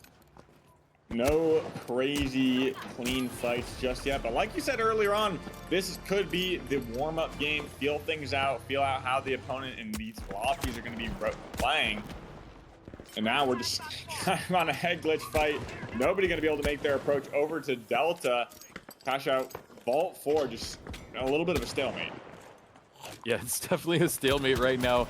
Rooftop battles are not something we see very often in Vegas, but hey, I guess there's a first time for everything. Vault 4 finally being moved by the Fire Strays. They are falling directly into Akazu's trap, though, as he seems to dive on them, going forward, throwing the gravity cube, pulling himself out of it. He wants to try and find a kill, but he's the last remaining person on his team. Gets one, gets two. Can he get the third one? Throwing some goo down. He's incredibly low himself. Has to stay in this battle, just being a little bit of a menace as he's gooing off his teammate, trying to buy the regen timer, but not enough as Slothy finally breaks free of the And the box hasn't popcorn even been plugged goo. yet. And the vault hasn't even been plugged yet. Group C off to a great, unique battle already. Yeah, and Pulsar Blue in control of this cash out. Almost a minute in as we see BMO going in for that steal yet again. Hopefully he doesn't get the chills this time. There's only 2 up left on Pulsar Blue. It looks like Sparrow's going to take some heavy damage and get ultimately knocked out. Just Bobo going to be last one left. Unfortunately, not in a position to get an easy stall on this cash out. BMO finally going to be holding on to that box, getting that flip, and we're going to set up for that C4, play defensively. They have a pretty good situation to hold this down as well. Fire Strays already well into their cash out on the other side, but Stagger's going to be one thing to look out for. Yeah, definitely. They're only 100 meters away from each other, so this is a perfect opportunity for anybody on C to go directly over there for the other cash out. But Sparrow getting some great shots off, but having to dive in there into a mist of smoke. Unfortunately, could not get that last little bit of tickle on his person he was targeting. There is the cash out being thrown up with the gravity cube. They have to stall it. They have to stick it right now if they want to hold on. There is Pulsar Blue just holding on for dear life. They might have done it, but no. Everybody turns their fire, and Pulsar Blue deleted in a matter of seconds. Yujikoni being the last remaining person also on Ape Aura. This is crazy. Yeah, and it's not looking good for Ape Aura, but overall, pretty even match, all things considered, if Fire Strays do end up winning this next ball. Only 30 seconds left. it looks pretty good as we move on to this next vault. Vault 5 getting tapped by Team Curie. Kazo going to be using that goo and those bananas to lock things down. And Yep, a goo and gateway bananas. and a rotation is going to be coming out. Honestly, I don't need anything else in my life besides, no, you know what? Oh, we're not going down that path. There's the gateway. Cash Out D is being taken by the Fire Strays. Nobody's going to contest them as T-Mills has a little bit of a height advantage here. Has an oversight as well. They're very close to this other Cash Out B that has just been started, but I don't think they're going to make the pull just yet. They are getting pushed right now by Ape Aura. RPG goes off, but instead to break a wall. Did not connect with anybody as T-Mills just follows his teammate, healing him back up as he can. Varian also a little bit low in this, going for the regroup at the moment. They want to try and go for the steal. Maybe they'll go for B. Vault has been tapped by Pulsar Blue on the other side of things. Red Barrel going down. Healing going off now again by T-Mills. He seems to be really good at switching back and forth between that healing beam and dealing damage. Turning their focus now towards Vault 6. They're going to make the approach. Yeah, I don't think there's much time unless there's a gateway ready to go. This thing is going to be held down. There is a gate on top of that point, stuck in that goo, but we do see Fire Strays grab the box. 8 seconds left. Not going to be any time to get this plug. They're going to make one last attempt to get it. They get it. They get that in there. Luckily for them, I'm not sure if that was a little bit of a Kobe or not, but ultimately Fire Strays now taking control of that other cash out in a great position to win first place. But we see everyone now cycling in towards Vault Cash Out B. It's going to be a make or break. These are close again, about 120 meters away from each other, so the staggers are important, but it's actually not going to matter because they're going to run out around the same time. Cash outs are running down. Everybody on B. Gravity Cube in the hands and being used in an interesting way. There is the steal being attempted. Nice little turn from Viper, going from the healing Infuser, now healing his teammate right back up. If they stick it, they'll get it, but no, it's not going to work out. There it goes. They have to hold it. He needs to heal his teammates, has to be pulled off of it. Here they go. One more attempt. Need to stick it right now, but no. They could have gotten on it. Viper out. could have gotten on it, but didn't. Multiple times Viper could have gotten on that. I don't know what happened there. Just the calamity in the final few seconds turned everything. Yeah, I don't think it was going to be enough for Ape Aura. I'm not sure. I didn't see the catch the scoreboard, but I think it was just third place from that final steal. Fire Strays ultimately going to be taking that W on Las Vegas, setting themselves up, posturing for a great situation. And as we saw, Team Curie taking second place. Yeah, and Fire Strays have 6 kills to their name. I mean, just looking down, Akazo has that himself. So I don't know if they had some master plan that worked out. They all also have about 2k damage. I don't know what to say. Sometimes that's just how the finals, you know. I don't know. I mean, they got relatively uncontested on that second point, right? I mean, we'll chalk it down to that. They won their last box. They got uncontested on that last box as well. Look, I mean, you just need aura at this point. Yeah, Ape Aura, you'd almost say. Maybe. No, but that was a good explosive way of getting things started, especially that very last second cash out start, which we did not think was going to happen. I don't know if they threw it through a gateway. What happened there? I didn't think the distance was there. We were literally like, there's no way. And then boop, there it got started. So, you know, it did make things a little more exciting as we had 2 more cash outs running down. But yeah, one of them was uncontested and it just worked in the favor of the Fire Strays. Now, the real question is can they maintain that? Can they hold on? Or was this just a fluke? What are your thoughts? I think Fire Stray's pacing in that match was relatively good. I think that's the next thing to, I mean, that's kind of what I touched on going into this group is that pacing could be a little bit staggered. I think these teams have different play styles. Fire Strays ultimately took it away with that pace. It's just going to be tough to see if they continue to get a little bit of luck on their side to continue the snowball into Bernal. With everything slowing down in this map, head glitch fights, everything like that, it could really affect how this lobby plays as a whole. Everyone's going to kind of bring every playstyle into one just a little bit, but I did think I saw an SA-12 come out from one of these teams. Okay. Yeah, I would love to see it, but I am just feeling the BFRs are probably going to be the dominant pick here. Not sure just yet, but vaults have been spawned. Team Kiri starting their approach towards Vault 1. Nice little goo pad set up there. Nice way to get your teammates over to a distance quite quick. Nice bonus if you run the bounce pad as well. Viper now going into this stairwell. Knows that Pulsar Blue are very close, just a floor above them. Boo Boo now ready to go for this engagement. Does spot one of them out. Is now going a little bit closer as he goes for the engagement. Brings down Viper with the help of Brutal. And now they're looking for the next victim. This is an intense battle for this first vault. It was finally tapped by Team Kiri, but being Bravado, being the last person remaining in this, I don't think he's going to go for it. He did get Viper back in this, but it has been stolen. The vault has been stolen by Pulsar Blue. Yeah, Pulsar Blue is going to grab that and just go. A gateway set up for some quick rotations over to this plug.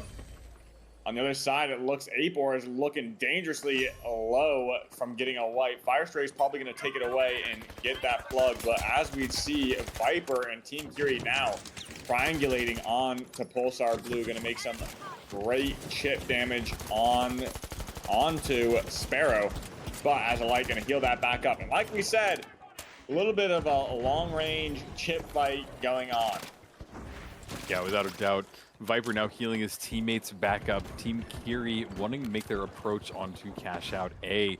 Sadly, Bravado went down in there. They seem very split up right now. I don't know why they're playing in this manner, but they're still going at the engagement, even with a teammate down. Sparrow healing his teammates up, going into the engagement into the middle of the street. Brutal Logic, though, in the face of Akazo, brings him down. That is going to be a wipe on Team Kiri. Flip might be going off here as well. Fire Strays holding on to this Cash Out, moving up. Slothy, the only person remaining, having to get his teammates back in this battle. But right now, I think Ape Aura is going for a steal. Why did they get off of it? BMO cannot hold in the Cash Outs today, I guess. I don't know. Gets off prematurely. All right, but still gonna have plenty of time to get that steal as Fire Strays reses back up, resets, getting ready to make their engagement back in this fight, win back their Cash Out, and it proves that that fight was just a little bit of a fluke. You gotta hope that it was a fluke. This Cash Out is halfway done. Yujikoni has some good sight lines. They decide to pull off of it. Going out into this building, this is a good move for them. It lets them heal right back up. Yujikoni still has a few more seconds, and there he goes, healing it up. A third left on this Cash Out. They're in the stairwell, going to the bottom floor. Surely they have a plan to drop this if need be, but there goes Yujikoni, dying to Varian's 93R, pulling it around. They have gone for a nice loop around. Going below it, they are playing the kite game somewhat perfectly. Fire Strays are here, want to find an opening any that they can. Yujikoni as well has coined back in here. He will be rejoining with his teammates, but there's a bounce pad getting on height, spots them out. They've got to stall for a few more seconds, but here are all of the Fire Strays going directly at it, pulling him off. They might have done it, but here goes one more attempt. Gonna come down to the wire. No! They were able to get it. Somebody Viper's coming in. Nullifier. Wow, I don't know what happened. I don't think they would have had it anyway, honestly, but we see another fight break out, going right into the next cache. Brutal Logic, Pulsar Blue holding down their cache. Just going to be playing their time. Looks like Sparrow's setting up a rotation for his team. Going to have to pass through Vault 4 as well, making their way right down the center of the map. This is going to be a very dangerous rotation for them. They're getting shot in the back from Udriconi on that side, and now going to meet up against Team Kiri. We see Fire Strays chasing them down. This is not going to be a good situation for Pulsar Blue. I can predict that for sure. Yeah, they are about to be hit directly from behind. They think they're getting this vault. The plug does go off, but 3 teams all about to clash. Slothy getting a good RPG directly on Sparrow. They throw down a dome shield, and hopefully in the calamity of everything, they want to get a flip. Fire Strays holding on, wiping out Pulsar Blue, Team Kiri as well. And now they're looking good. They have time to set up their defenses before anybody will come back. On the other side of things, Draconi and Ape Aura have gotten the plug. It doesn't seem like they're manipulating the cash out just yet. They have set up onto the building to the right, so they're just going to leave it as is. This is a cash out I typically like to move out into that alleyway, and here comes Jeff Buckley maybe to do exactly that. But Pulsar Blue have respawned. They are very close and about to engage with all of Ape Aura. Yeah, and honestly, again, I see this cash out time and time again, both these right next to each other. Very interesting to see, and it seems like a lot of people love taking this fight out in the open, the amphitheater. As soon as that building is kind of out of play because of that the other team being over there, this now becomes kind of clean game to make their approach. Pulsar Blue made the fake steal, did not get their way in this fight yet. Going for it again. That means Ape Aura is going to be drawn out. An RPG coming in. Jeff Buckley taking a lot of damage, but that goo did block that RPG damage coming in. Jeff Buckley making his approach. Gonna need to get something on this, but BMO gets taken out by Brutal Logic. That shot gonna be dishing out a lot of damage. Jeff Buckley losing line of sight from Drax heel and gonna be taken out. It's just Drac left up in this fight. And it looks like Pulsar Blue is gonna take that. Wow, Akazo's Team Fury is gonna take the other cash out as well. Yeah, this is interesting. 2.5 minutes left on the timer. Cash out ticking away in the hands of Pulsar Blue. Approached now by Ape Aura. They want to try and get the flip, but they have to dive directly into this other team. Sparrow, good movement, gets out of the line of fire, holding on for this kite just a little bit longer, but all of Ape Aura is there. They're making this close. They're getting into each other's faces, forcing Sparrow to dive in there as Steel is being attempted. He's getting healed up. Can they bring him down? The winch pulls it right back out. If they hold it right now, they'll be able to get it, but no, they're forced off one more time.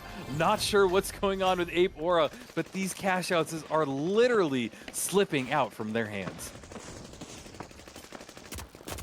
Yeah, and everything is lining up to be a great game. We see a big RPG. BMO going to be taken out by Viper. Viper is now looking up for that follow-up, but Akazo going to be taken out by Jeff Buckley.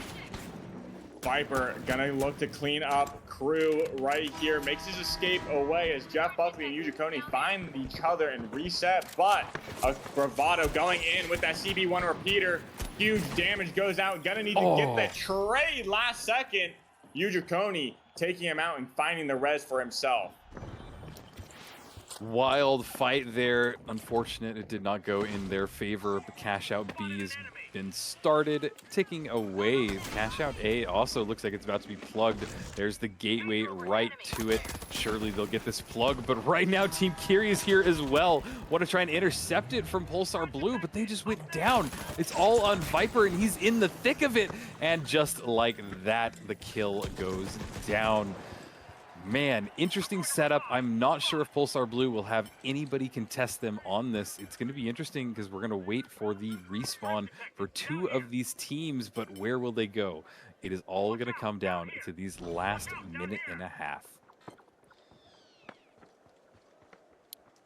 And here we go. Only a minute extension on this.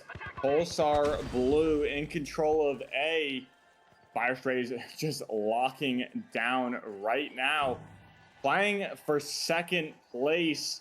Anyone who takes the other cash out is going to have the ability to get that first place. So I think we're going to see 3 teams on A as Fire Strays is going to be sitting pretty. Over on the other cash out, we see Draconi come in strong, take out Sparrow. That's going to be a pivotal pick for this win right now.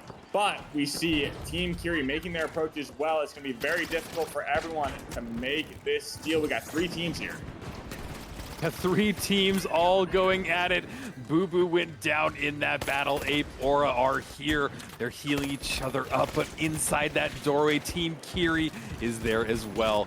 Time is ticking away. Everybody wants a piece of this cash. It is in the hands of Pulsar Blue, who have one remaining member. Make that two. A res has gone off all three. This might be their opportunity to hold on 15 as Jeff seconds. Buckley gets a kill, but sadly goes down right after it. The time is ticking away. Pulsar Blue might have had it.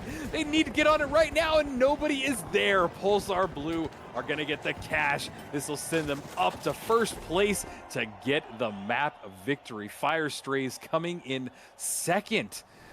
Boy, what an intense one. I really felt like Ape Aura almost had that, but several little slip-ups just did not go their way.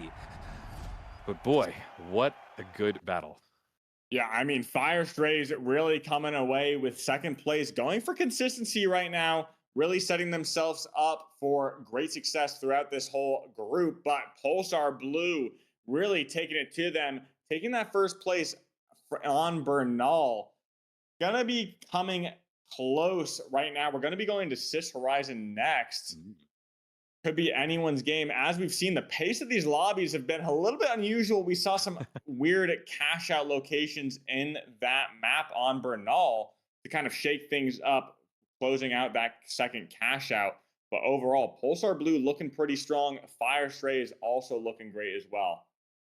Yeah, and it's kind of interesting that it really is anybody's game. It was not like two big differences in the cash totals up until like the last 2 minutes of the game. So it's cool to see. It's cool that this has been a little bit closer of matches. I feel like they've been a little bit more sloppy, like for lack of a better term. They seem to be having tiny mistakes, not as composed. We see teammates a little bit out of position, and it's just kind of a little bit of a different play style like I've seen in some of these other groups. I don't know if it's just who they're going against, where they're feeling. Maybe it's late in the day. I know it is for a lot of you out there. But Sis Horizon will be a nice kind of proving ground. It'll be able to see if there is a dominating force, and I think that whoever gets this one might be able to take all of the wins in the group. But that is to say a lot about it. What are your thoughts about Sis Horizon in this group? Overall, in terms of Sis Horizon, I do believe this map, like you've been saying, is probably one of the most fair and balanced maps in the game. I think it's kind of taken a little bit of a step back as we've seen winch setups being so much more prevalent, being able to winch out these points, but still, overall, such a great map, balanced, fan favorite for sure. You can basically play almost any setup in this, and there's only one really bad cash out, and that's going to be the one out in the courtyard in the campus district. That would be the cash out to watch out for if you're playing, and very dangerous cash out to see. Yeah, and even that, it's been improved recently. They did make some map changes to this map, Yep. and that have built a little bit more fortifications around that area out there. That doesn't make it as one-sided, in my opinion. I agree. I'd love to hear if chat has any differences of opinion, but boy, the battle is kicking off already. The Fire Strays are ready to just kick in it. Varian running that 93R still. Did find somebody almost immediately, but not able to get a kill from it. Diving down a floor below, a nice little porthole brings him a kill as they're charging on the rest of them. Ape Aura only left with Draconi, and they are just continuing this, but Team Hills gets nullified for a few seconds, taken out of the battle, able to bring them right back in it, and there is a wipe that happened on Ape Aura. Yeah, and it looks like Akazu is just going to back up, look for that res as they just let Fire Strays go and get that plug. I do think that's probably the best move for them. Reset, regroup, and fight another day. Yeah, sometimes that's what you have to do. It's better to not Wow, go for look that at that engagement. Yeah, okay.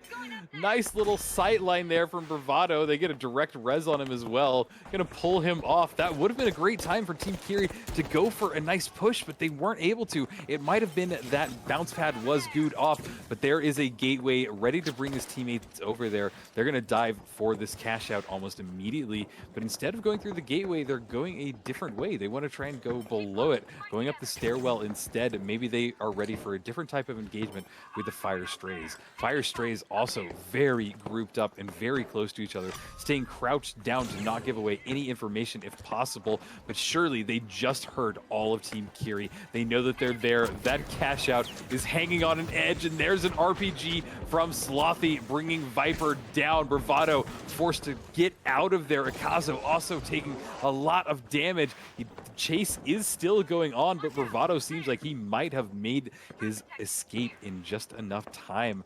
They might wait for Viper now to coin back in before they go at it one more time.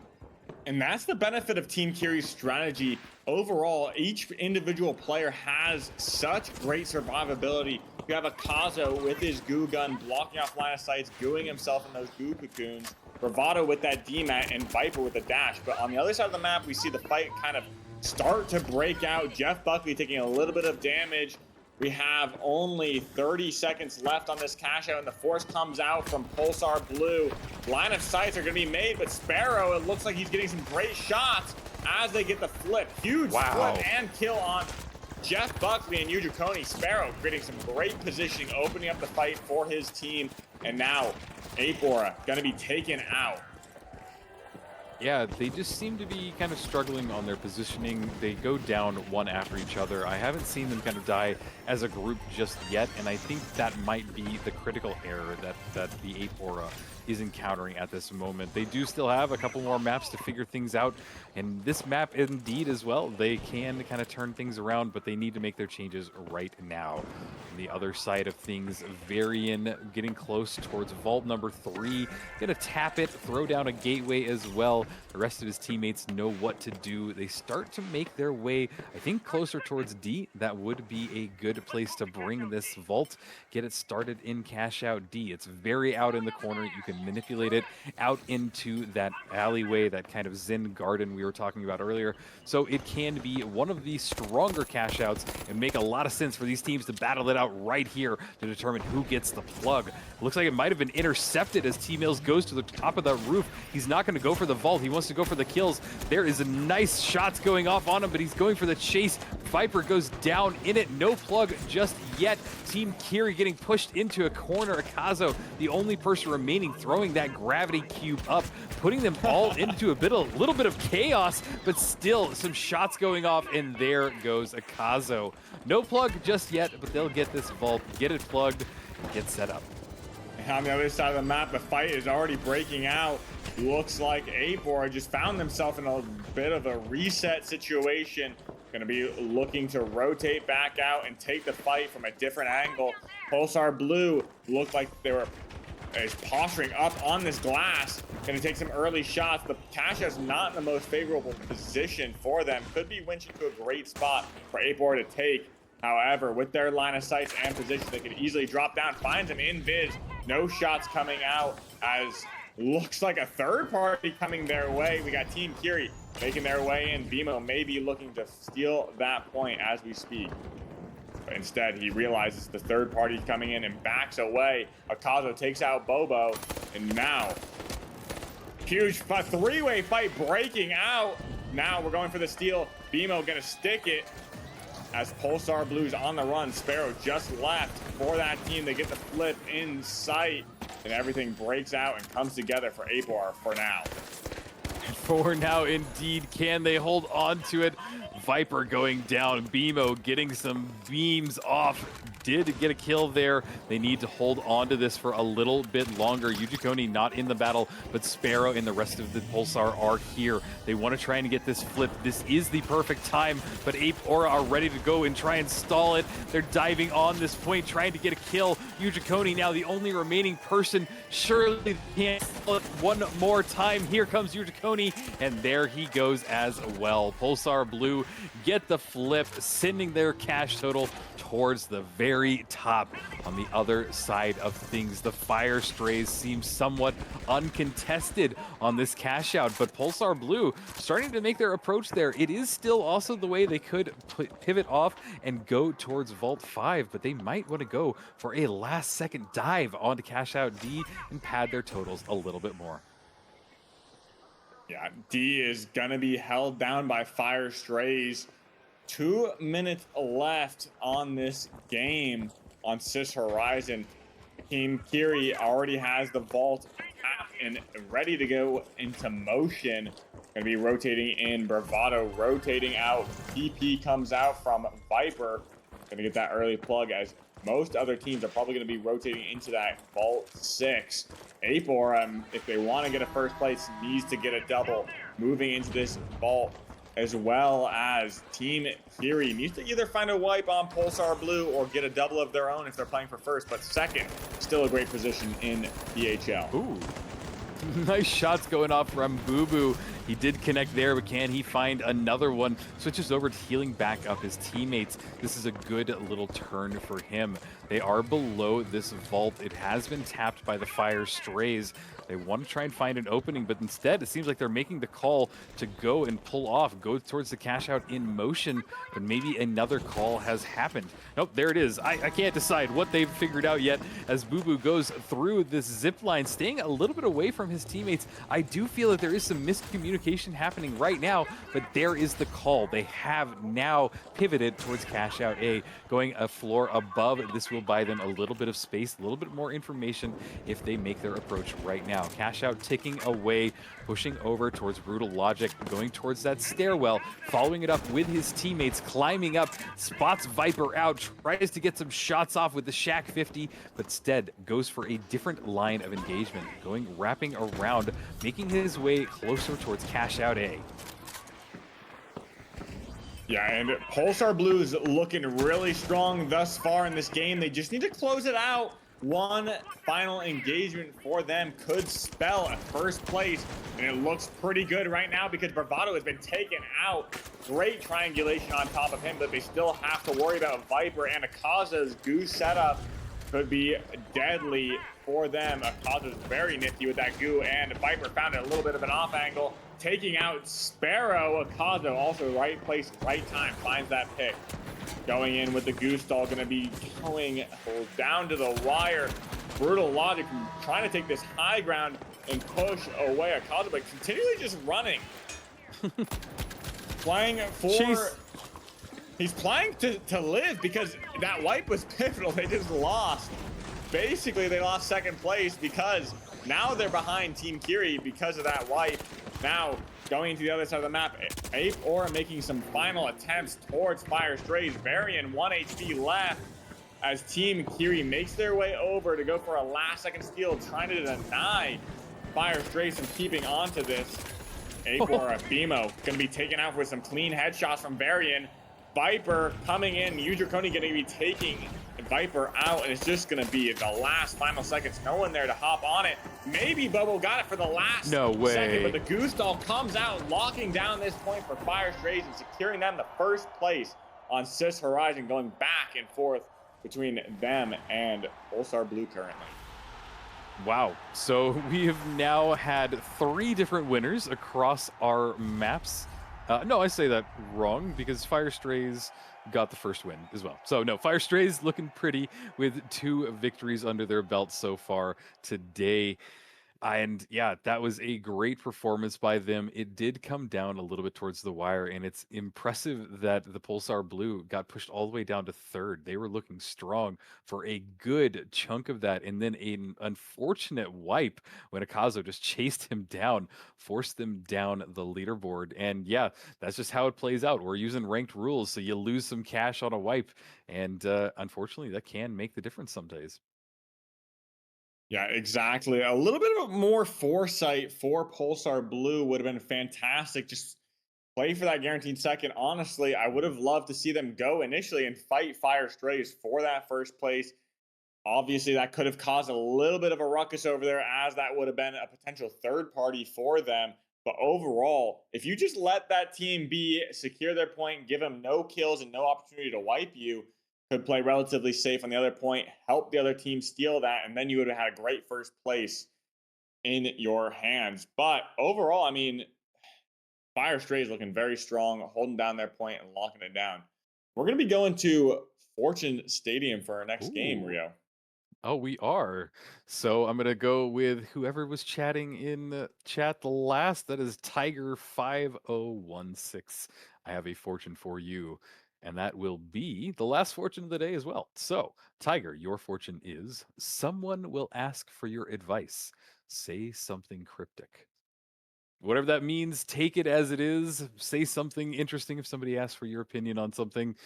But yeah, I don't know what to say, but I am curious to see if the Fire Strays can go at it and get a third win. It would be nice to have a real dominating team that we can say, like, hey, Fire Strays, they were the strongest ones in this group. But it really is anybody's game. We could see Pulsar Blue come back. They seem so strong in that last map. I would love to see a good, maybe a better performance from them as we load into Fortune Stadium. I mean, for these bottom two teams in this lobby currently, we're going to need to see a little bit of a run back from Team Kiri 8-Bore. They're finally getting the ground. That first game on Las Vegas looks sloppy from basically everyone all around, and everyone's getting a little bit more comfortable with each other in these cash out games as these games have progressed. Fire Strays, though, looking very strong, and Pulsar Blue holding strong as well. These are the two teams to watch out for as we go into Fortune Stadium. And they're going to be fighting it off right here, right now. Oh, good shot from T-Mills on that repeater. And again, he gets another one. That was a great kill, turned around the corner. Surely he doesn't find a third one as he spots out Sparrow. Gets stopped by a street light on the side of that building, unfortunately. But Sparrow is still there at height. He does get one shot. Would need to get a couple more on him. At least one more, but decides it's not worth it.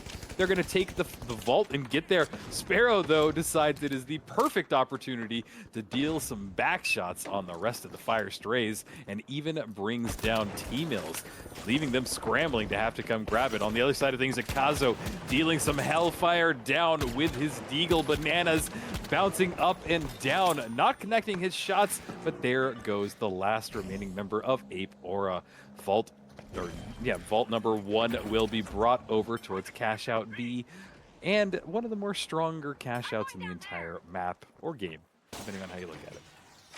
Yeah, and that's not to say there aren't ways to push over there. There's a few creative ways using dash gateway pad setups that you can to get over onto that hospital point.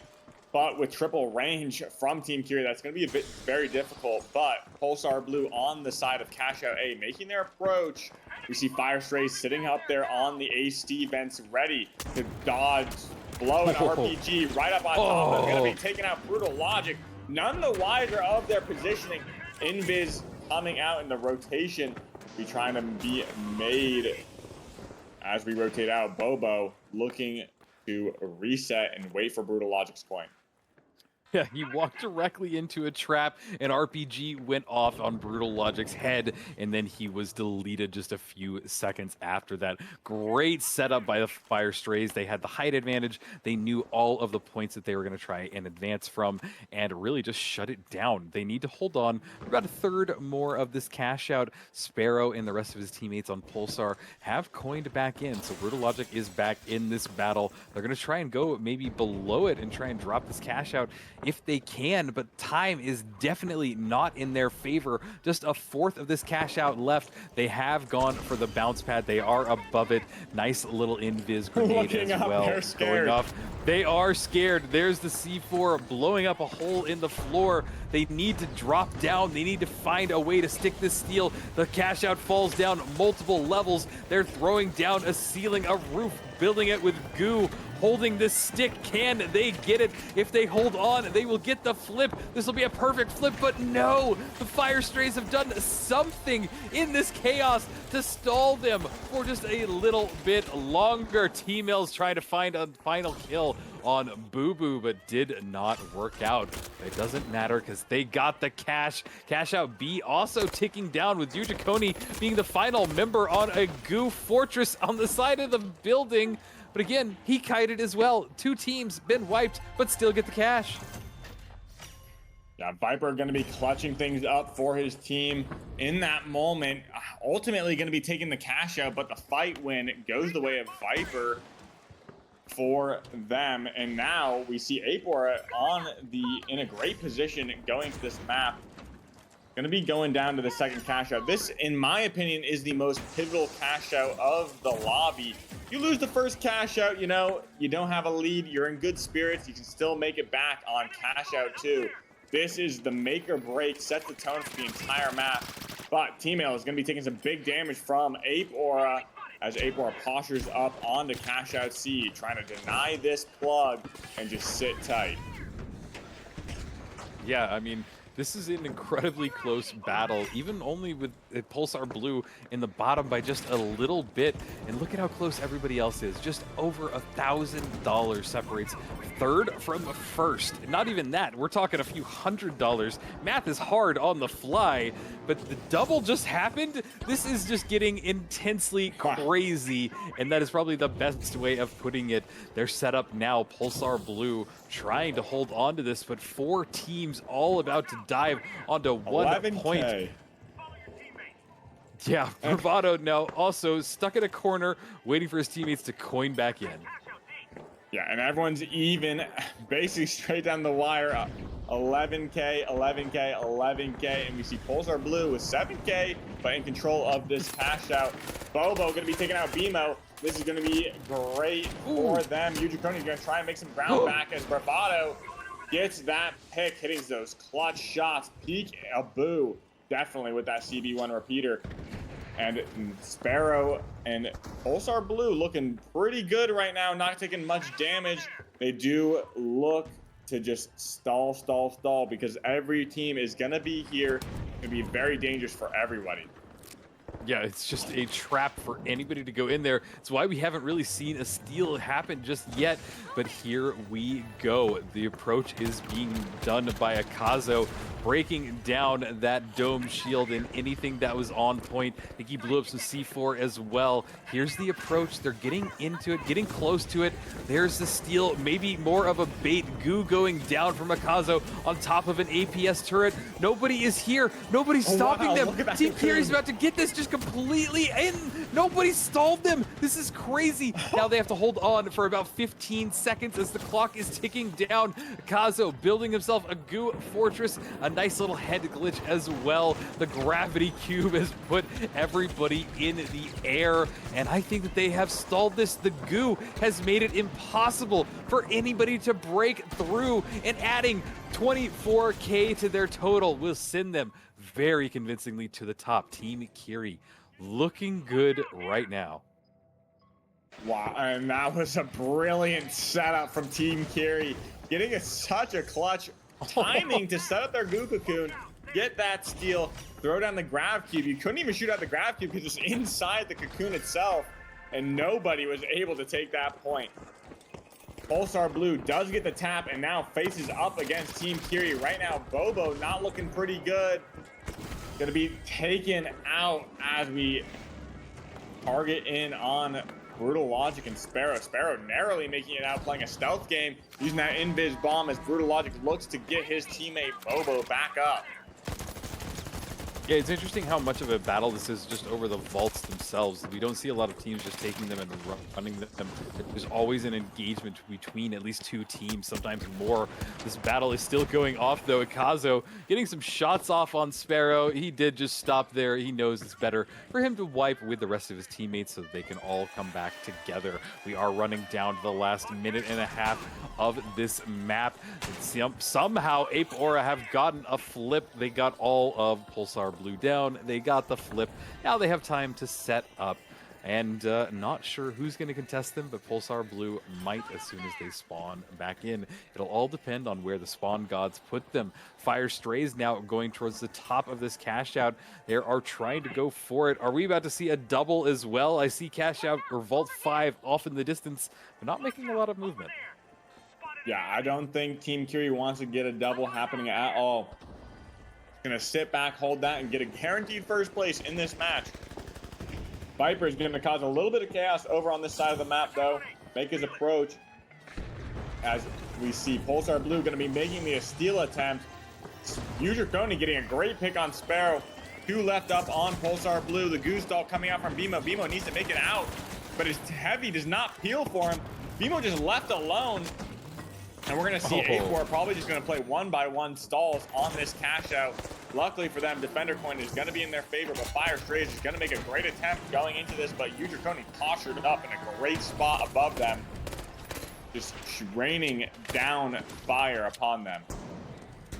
Yes, somehow they're stalling this perfectly, and they've got 20 seconds left. Udriconi with great movement. Those dashes coming in entirely handy when he is just trying to stall this. He has 12 seconds left. Somebody wants to go for it right now. Here's T-Mills. He can stick it if he is able to, but no, the explosion drops the cash out down, and the hopes of the Fire Strays stealing this. This will send Ape Aura into second, with Team Kiri sitting pretty on top with 40K to their name.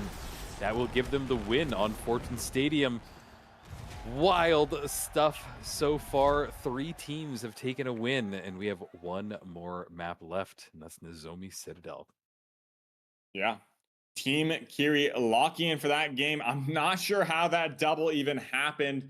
Maybe just a function of Ape Aura sitting back on that other cash out camping, and nobody wants to bring that vault over there.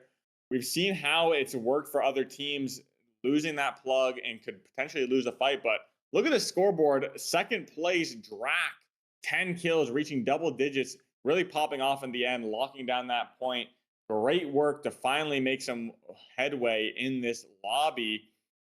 And overall, we're looking pretty good right now. Fire Strays getting 2 W's in this lobby. Pulsar Blue going to end up in last place from that match. Yeah, well, and we've had now 3 teams win, and that leaves the only team without a win is the Ape Aura, unfortunately. So do you think that this is their opportunity to come back and get one final win on Nozomi Citadel? I feel like you're probably a little more qualified to speak about the Ape Aura crew. I mean, Ape Aura has a pretty good chance. I think they've been improving game to game right here. Obviously, they have a new player, Jeff Buckley, subbing in. So I think that chemistry is coming just together over the stretch of these 5 games. But this is going to be make or break time for them, and as well as Team Kiri, who I think have been in the bottom half of the games here. So Team Kiri needs a win. Ape Aura needs a win. Pulsar Blue needs a win, and Fire Strays just needs to get at least a second place to get some great placement points from that as well. So Fire Strays in a great position right now. Yeah, I think that they are looking good. It'll be really exciting to see who ends up taking this. This will be our last map of the day, last group, last everything, and really the last day of cash out for season 2 of PHL. We are not going to have this anymore because they Playdays end on Saturday. So the stakes are high. I'm really, really curious if Ape Aura can get a win here, because I would love to see them on the board. I'd love to see them get some points to their name. And I think the also point here to point out is that Citadel still is the newest map. So there are a lot of strategies that are, I want to say, not discovered yet. So there's the potential for somebody to come out here, show us something that we have not seen yet, and just completely control the map.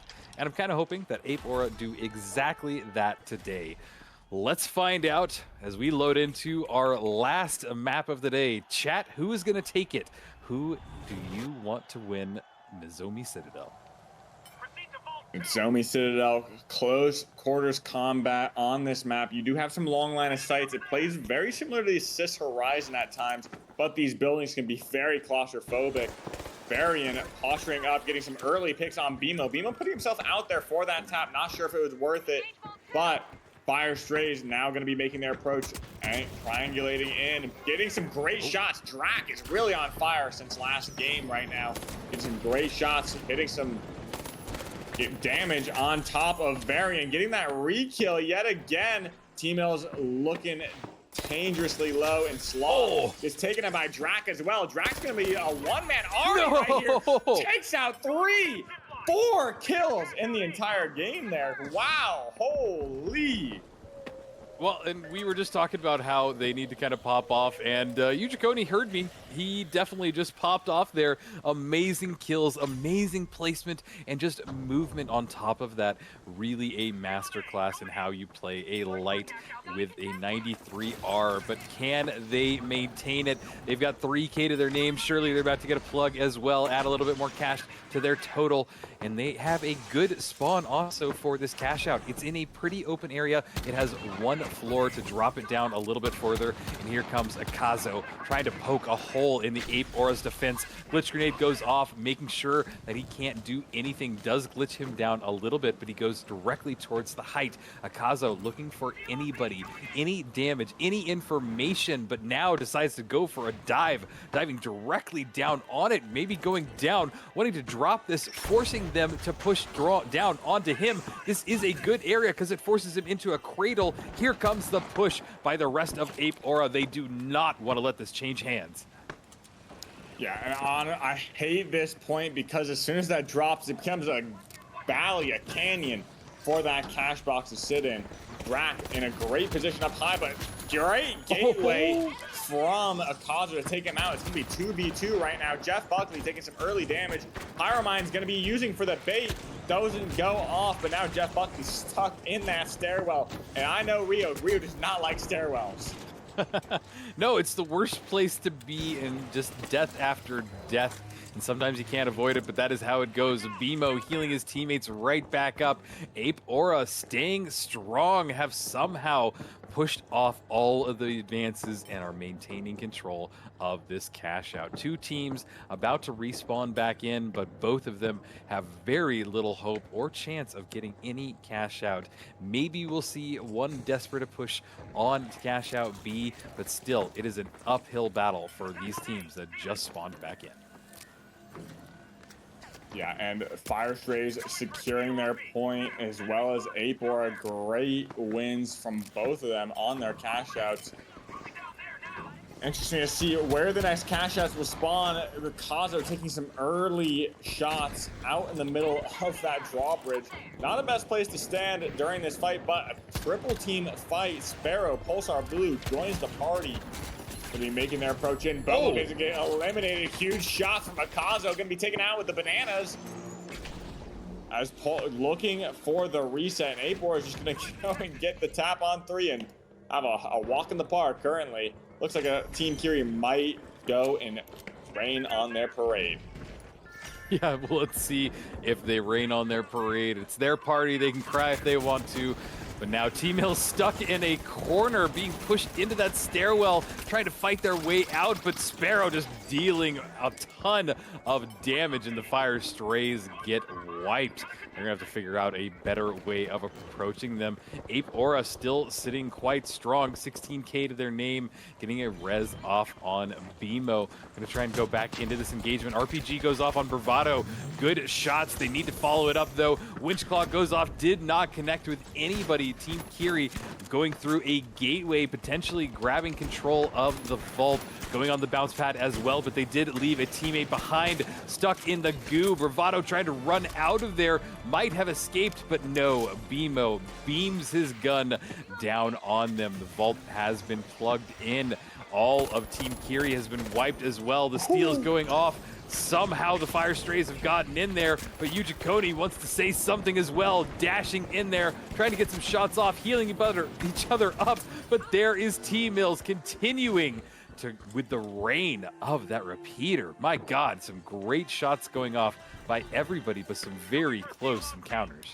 Yeah, T-Mills really clutching up with that final CB1 repeater shot, because if he missed that, Drac probably would have had a huge reign on that fight and taking the reins on that fight and won it for them.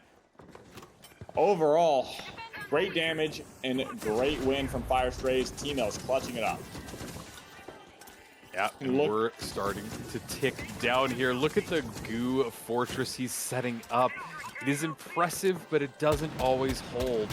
One molly, one grenade can really blow it up, and surely that wasn't intended, as he's building it right back up in a game of destruction. Akazo is one of the few that likes to build, but can he stay in it as a Winchclaw pulls this cash out away from Team Kiri? Yeah, setup was pretty good. It forced someone down, but the team was not in position to capitalize on the drop from Pulsar Blue.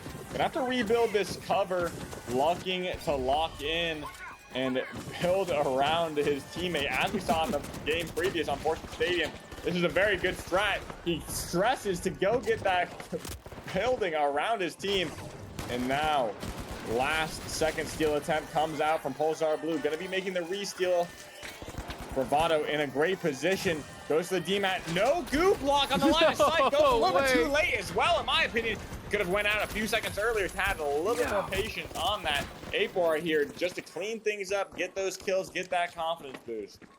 See, and that is the ultimate downside of building things like a goo fortress, is the fact that you not only build it for yourself, but unless you destroy it immediately after, you have built it for the next team. And that's what we saw just happen. And unfortunately, Kazo's little fortress did not help them. In fact, just really kind of hindered them. And yeah, they're going to have to find a better way in this. Ape Aura sitting good at third place. It could be anybody's game right now. We have 2 minutes left on the board. The vaults have spawned. 6 is about to be tapped by Team Kiri. Get them another 1,000 to their name, but immediately gets spotted out by Sparrow. Sparrow then takes return fire, staying still in it, trying to get some head glitch, and there goes Akazo. There goes Viper, and surely there goes the rest of them. Bravado being the final member to fall, and they're going to take control of this cash out vault. Yeah, and as we said, Pulsar Blue looking very strong. It just takes one swing to take out Team Kiri right there. Apor gets the flip on the other side of the map against Fire Strays, but Fire Strays is going to hold out this point and look to guarantee second place as Apor makes their approach for first. Yeah, this is their chance. If they hold on, they're able to get this win. It will be amazing for them. Time is starting to tick away, though, and here comes the approach by basically everybody. Bravado trying to catch one of them in his sights. Yujikoni gets one hit, brings him down to half HP. That repeater is deadly against Lights. 2 shots, and there's the second one, bringing him down, turning the tide of the battle just a little bit against Ape Aura. Here comes a drop as well. Team Kiri are in the midst of it. They want to spot out another member of Ape Aura. Repeater following up, trying to get another shot into it, following in his face, but no, he goes down in it. Ape Aura staying in this, all 3 of in it, but very low. 1, 2, going down. Drew Duconi being the only person alive. It's going to allow Akazo to bring his teammates back in here, but here comes Yujikoni. Can he get this kill? This is pivotal. This will be the time. This will mean everything if he can get Akazo down in this battle, but at the same time, he's playing the kite game perfectly. All of Ape Aura back in this. They might have this. 20 seconds left on the clock. Akazo can't bring him down. There's Yujikoni getting the kill, most likely securing them the cash, but a steal is being attempted right now by the Fire Strays. He needs to get in there. Oh no, the goo stalled them off. The Fire Strays are adding 18K to their name. They're gonna get the win as well, and sadly, Ape Aura lose it right at the end. And that's going to be 3 wins for Fire Strays, alternating every single time, you know, making a callback. If they lose it, they're winning the next one. Yeah, that was intense. Fire Strays, we can say it though, they were the dominating force in this entire group. They somehow maintained control for 3 maps. That's going to give them a ton of points, help them in their seeding for this Saturday. And unfortunately, that means the only team that didn't get a single win is Ape Aura. They tried. I really was hopeful for them towards the end, but sadly, so much can change in the last minute or 2 of the finals. Yeah, they were in a good position, had a great fight against Team Kiri, ultimately won it out from them, but because the last point and all the chaos that can ensue there, things just didn't work in their favor. The damage was done already. Team Kiri took out 2 of their players, and it just was not enough. Fire Strays coming in with such fury, winning that last cash out, secured them the victory and 3 wins in this group. Yeah, That's a great way to wrap up this group. I was impressed by all of the groups. This one seemed to be a little bit more sloppy and then became more composed as we went Mm. on through the maps, and that's a little fun too. Just watching teams adapt and change and become more of a better team or a more composed team going into those groups. So, just a quick overview. Group A were some heavy hitters. Group B, probably my favorite group. Just a lot of fun, a lot of weird matches. Weird. We saw a spear come out, Beyblading action going on. And in Group C, a Yeah. little bit more chaotic, a little bit sloppier, but in the end, they all found their ways. And honestly, it was a wonderful day of cash out. I truly hope everybody out there enjoyed them. And Sonsoyo, do you have any final thoughts about these groups before we wrap it up for the day? I mean, I had a great time. Like you said, I think Group B was probably the most fun group, but I think we Oh, have yeah. a shout out to give before we head out. The Broxton, the amazing sponsor that we have, Crash. Thank you to our sponsor, via PR Chief Officer, we as one. So huge shout out, Abs- Crash, our sponsor. Absolutely. Crash, thank you so much for all of your support. And thank you, all of you viewers, as well, for tuning in. Let's take one final look at the points and see where everybody is sitting as we go into the final play day this Saturday. So, we're going to look at the standings. This is the overall standings, not just from today. So if you want to take a look at all these points from today, go check out prohubs.tf.